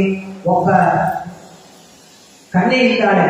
ಕಂಡು ಎನ್ನುವ ಋಷಿಗಳಿಗೆ ಪ್ಲಂಲೋಚ ಎಂಬಂತಹ ಹೆಂಡತಿಯಲ್ಲಿ ಹುಟ್ಟಿದಂತಹ ಒಬ್ಬ ಕನ್ಯೆ ಇದ್ದಾಳೆ. ಅವಳನ್ನು ನೀವು 10 ಜನ ಮದುವೆ ಮಾಡಿಕೊಳ್ಳಿ. ಆ 10 ಜನರಲ್ಲಿಯೂ ಕೂಡ 10 ಜನರ ಸಮಾನವಾದ ಎಲ್ಲ ಕಾರ್ಯಗಳನ್ನು ಭಗವಂತ ಹೇಳ್ತಾನೆ. ನಿಮ್ಮ 10 ಜನರಲ್ಲಿ ಯಾವುದೂ ವ್ಯತ್ಯಾಸ ಇಲ್ಲ. ಆದ್ದರಿಂದ ನೀವು 10 ಜನರು ಒಬ್ಬರಿದ್ದಾಗೆ ಲೆಕ್ಕ. ಹೀಗಾಗಿ ನೀವು ಆ ಕನ್ಯೆಯನ್ನು ಮದುವೆ ಮಾಡಿಕೊಳ್ಳಿ ಅಂತ ಹೇಳ್ತಾರೆ. ಸರಿ ಆಗಲಿ ಅಂತ ಇವರು ಹೊರಗೆ ಬಂದು ನೋಡ್ತಾರೆ. ಎಲ್ಲಿ ಹೋಗಿ ದಾರಿಯೇ ಇಲ್ಲ, ಎಲ್ಲ ಕಡೆ ಅರಣ್ಯ ಗಿಡಗಳು ಬೆಳಗೋಗ್ಬಿಟ್ಟಿದೆ. ಸಿಟ್ಟಿನಿಂದ ನೋಡಿದರೆ ಬೆಂಕಿ ಹರಿಬಿಡುತ್ತೆ. ಆಗ ಆ ವನಸ್ಪತಿ ಅಭಿಮಾನಿಯಾದ ದೇವತೆ ಬಂದು ಹೇಳಿದಾಗ, ಹೀಗೆಲ್ಲ ನೀವು ವನಗಳನ್ನು ಹಾಳು ಮಾಡುವುದು ಸರಿಯಲ್ಲ, ಈ ಕನ್ಯೆಯನ್ನು ಮದುವೆ ಮಾಡಿಕೊಳ್ಳಿ ಅಂತ ಮದುವೆ ಮಾಡಿಕೊಡ್ತಾರೆ. ಅವರೆಲ್ಲರೂ ಕೂಡ ಮದುವೆ ಮಾಡಿಕೊಂಡು ಅದ್ಭುತವಾದ ಸಂತಾನವನ್ನು ಪಡೆಯುತ್ತಾರೆ. ಯೋ ನಾರದಾಂತರಿತ್ಯಾದಿಗಮ್ಯ ಪುರಹರಿ ಭುಕ್ವಾ ವಿಭಜ್ಯ ಪುತ್ರೇಭ್ಯ ಈಶ್ವರಂ ಸಮಗಾತ್ಪದಂ. ಅವರೆಲ್ಲ ಮತ್ತೆ ಪ್ರಾಚೇತಸರು ನಾರದರಿಂದ ವಿಶೇಷವಾದ ಉಪದೇಶವನ್ನು ಪಡೆದು ತಾವು ಮಕ್ಕಳಿಗೆ ರಾಜ್ಯವನ್ನು ಒಪ್ಪಿಸಿ ವೈರಾಗ್ಯದಿಂದ ಜೀವನವನ್ನು ಮಾಡುತ್ತಾರೆ ಎಂಬುದಾಗಿ. ಇದು ಯಾರ ವಂಶ? ಇದು ಉತ್ತಾನಪಾದರಾಜನ ವಂಶ. ಆ ಪರೀಕ್ಷಿತ ಬ್ರಹ್ಮದೇವರಿಂದ ಹುಟ್ಟಿದಂತಹ ಆ ಏನು ಇಬ್ಬರು ಸ್ವಯಂಭೂವನ್ನು ಶತರೂಪಾದೇವಿ ಇದ್ದಾರೆ. ಅವರಲ್ಲಿ ಹುಟ್ಟಿದ ಇಬ್ಬರು ಗಂಡು ಮಕ್ಕಳು ಪ್ರಿಯವ್ರತ, ಉತ್ತಾನಪಾದ, ಆಕೃತಿ, ದೇವಹೂತಿ, ಪ್ರಸೂತಿ ಎಂಬಂತಹ 3 ಜನ ಹೆಣ್ಣು ಮಕ್ಕಳು. ಆ ಆಕೃತಿ ದೇವಹೂತಿಯ ಕಥೆಯನ್ನು ಹಿಂದೆ ಕೇಳಿದ್ದೇವೆ. ಆಕೃತಿ ಪ್ರಸೂತಿಯ ಕಥೆಯನ್ನು ನೀವು ವಿಸ್ತಾರವಾಗಿ ಪ್ರಾರಂಭದಲ್ಲಿ ಕೇಳಿದ್ದೀರಿ. ಗಂಡು ಮಗನಾದಂತಹ ಉತ್ತಾನಪಾದರಾಜನ ವಂಶದಲ್ಲಿ ಇವರೆಲ್ಲ ರಾಜರು ಬರ್ತಾರೆ. ಮುಂದೆ ಪ್ರಿಯವ್ರತ ರಾಜನ ದೊಡ್ಡದಾದಂತಹ ವಂಶವನ್ನ ಉಪದೇಶ ಮಾಡಲಿಕ್ಕಿದ್ದಾರೆ. ನಿತ್ಯಾಮಂತ್ರೆ ತಮಾಂತ್ರೆ ವಿದುರೋಮಯ ಸಾರ್ವಯಂ ಸ್ವಾನಾಂ ವಿರಕ್ಷು ಪ್ರಯೋ ಜ್ಞಾತೀನಾಂ ನಿವೃತ್ತಾಶಯಃ. ಇಷ್ಟೆಲ್ಲ ವಿದುರರಿಗೆ ಉದ್ಧವರು ಉಪದೇಶವನ್ನು ಮಾಡಿದ ಮೇಲೆ ಇಷ್ಟು ಉಪದೇಶವನ್ನು ಪಡೆದಂತಹ ವಿದುರರು ಉದ್ಧವರಿಗೆ ಉಪದೇಶವನ್ನು ನಮಸ್ಕಾರವನ್ನು ಮಾಡಿ, ನೀನೆಲ್ಲ ಏನು ನಮ್ಮ ಬಂಧುಗಳ ಬಗ್ಗೆ ಉಪದೇಶವನ್ನು ಮಾಡಿದೆಯಲ್ಲ ಹಿಂದೆ 3ನೇ ಸ್ಕಂದದಲ್ಲಿ, ಅವರನ್ನು ಒಂದ್ಸರಿ ನಾನು ನೋಡ್ಕೊಂಡು ಬರ್ತೇನೆ ಅಂತ ಮತ್ತೆ ಹಸ್ತಿನಾಪುರಕ್ಕೆ ವಿದುರ ಚಕ್ರವರ್ತಿಗಳು ಹೊರಡುತ್ತಾರೆ. ಏತದ್ಯಶ್ರುಣಯಾತ್ ರಾಜನ್ ರಾಜ್ಞಾಂ ಹರಿಯರ್ಪಿತಾತ್ಮನ ಆಯೋಧನಂ ಯಶಸ್ವಸ್ತಿ ಗತಿಂ ಐಶ್ವರ್ಯಮಾಪ್ನುಯಾತ್. ಯಾರು ಈ ಎಲ್ಲ ಭಗವದ್ ಅಧಿಷ್ಠಾನರಾದಂತಹ ಅನೇಕ ರಾಜರುಗಳ ಕಥೆ, ಇಲ್ಲಿ ಭಗವಂತ ಮಾಡಿದ ಅವತಾರಗಳು, ಆ ಭಗವಂತನ ಉಪದೇಶಗಳನ್ನ ಯಾರು ವಿಸ್ತಾರವಾಗಿ ಯಥಾಶಕ್ತಿಯಾಗಿ ಭಕ್ತಿಯಿಂದ ಶ್ರವಣ ಮಾಡ್ತಾರೆ, ಅಂಥವರಿಗೆ ಆಯುಷ್ಯ, ಸಂಪತ್ತು, ಯಶಸ್ಸು, ಕೀರ್ತಿ ಎಲ್ಲವೂ ಹೊಂದಿ ವಿಶೇಷವಾದಂತಹ ಪಕ್ಷಾದಿ ಪುರುಷಾರ್ಥಗಳೇ ಅವರಿಗೆ ಸಿಗಲಿಕ್ಕೆ ಸಾಧ್ಯ ಇದೆ ಎಂಬುದಾಗಿ ಚತುರ್ಥ ಸ್ಕಂದವನ್ನ ಇಲ್ಲಿಗೆ ಸಮಾಪ್ತಿ ಮಾಡ್ತಾ ಇದ್ದಾರೆ. ಅಂತಹ ವಿಶೇಷವಾದಂತಹ ಈ ಚತುರ್ಥ ಸ್ಕಂದವನ್ನ ಯಥಾಶಕ್ತಿಯಾಗಿ 5 ದಿನಗಳಿಂದ ಇಬ್ಬರು ವಿದ್ವಾಂಸರಿಂದ ನೀವು ಶ್ರವಣವನ್ನು ಮಾಡಿದ್ದೀರಿ. 3 ದಿನಗಳಿಂದ ವಿದ್ವಾಂಸರಾದಂತಹ ಪ್ರವಚನಾಚಾರ್ಯರು ಬಹಳ ವಿಶೇಷವಾಗಿ, ಅವರು ನಮಗಿಂತ ಹಿರಿಯರು, ವಿದ್ಯಾಪೀಠದಲ್ಲಿ ನಮ್ಮ ವಿದ್ಯಾಪೀಠದ ಮೊದಲ ವಿದ್ಯಾರ್ಥಿಗಳು, ಉತ್ತಮ ವಿದ್ವಾಂಸರು, ತುಂಬಾ ಚೆನ್ನಾಗಿ ಅವರಿಗೆ ಉಪದೇಶವನ್ನು ಮಾಡಿದ್ದಾರೆ. ಆದರೆ ಅನಾನುಕೂಲತೆ ತುಂಬಾ ಅನಿವಾರ್ಯದ ಕಾರಣದಿಂದ ಅವರು ಊರಿಗೆ ತೆರಳಬೇಕಾಯಿತು. ಆ ಕಾರಣದಿಂದ ನಿಮಗೆ ಎಷ್ಟು ಅರ್ಥ ಆಯಿತು ಗೊತ್ತಿಲ್ಲ, ನಾವೊಂದು 2 ದಿವಸ ಈ ಚತುರ್ಥ ಸ್ಕಂದದ 1-2 ಭಾಗಗಳನ್ನ ಚಿಂತನೆ ಮಾಡುವ, ಪುಸ್ತಕವನ್ನು ನೋಡುವ ಸೌಭಾಗ್ಯ ನನಗೆ ಸಿಕ್ತು. ನಮ್ಮೆಲ್ಲರಿಗೆ ದೇವರ ಗುರುಗಳ ವಿಶೇಷವಾದಂತಹ ಅನುಗ್ರಹವಾಗಲಿ.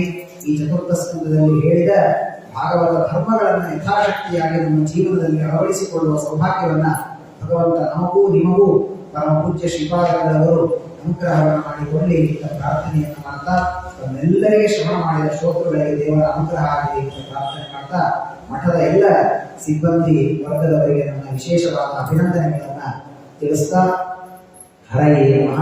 ಶ್ರೀಕೃಷ್ಣಾರ್ಪಣಮಸ್ತು. ಪ್ರೀತೋಸಿ ಮಾಪದೇವ್ಯಾಸ ಯದಿ ಕೇನಾಪಿ ಕರ್ಮಣ ಕುರ್ಮಾಂ ಅರ್ಥಶಾಸ್ತ್ರಸ್ಯ ಸದಾ ಭಕ್ತಿರತಂ ಹರೇಃ.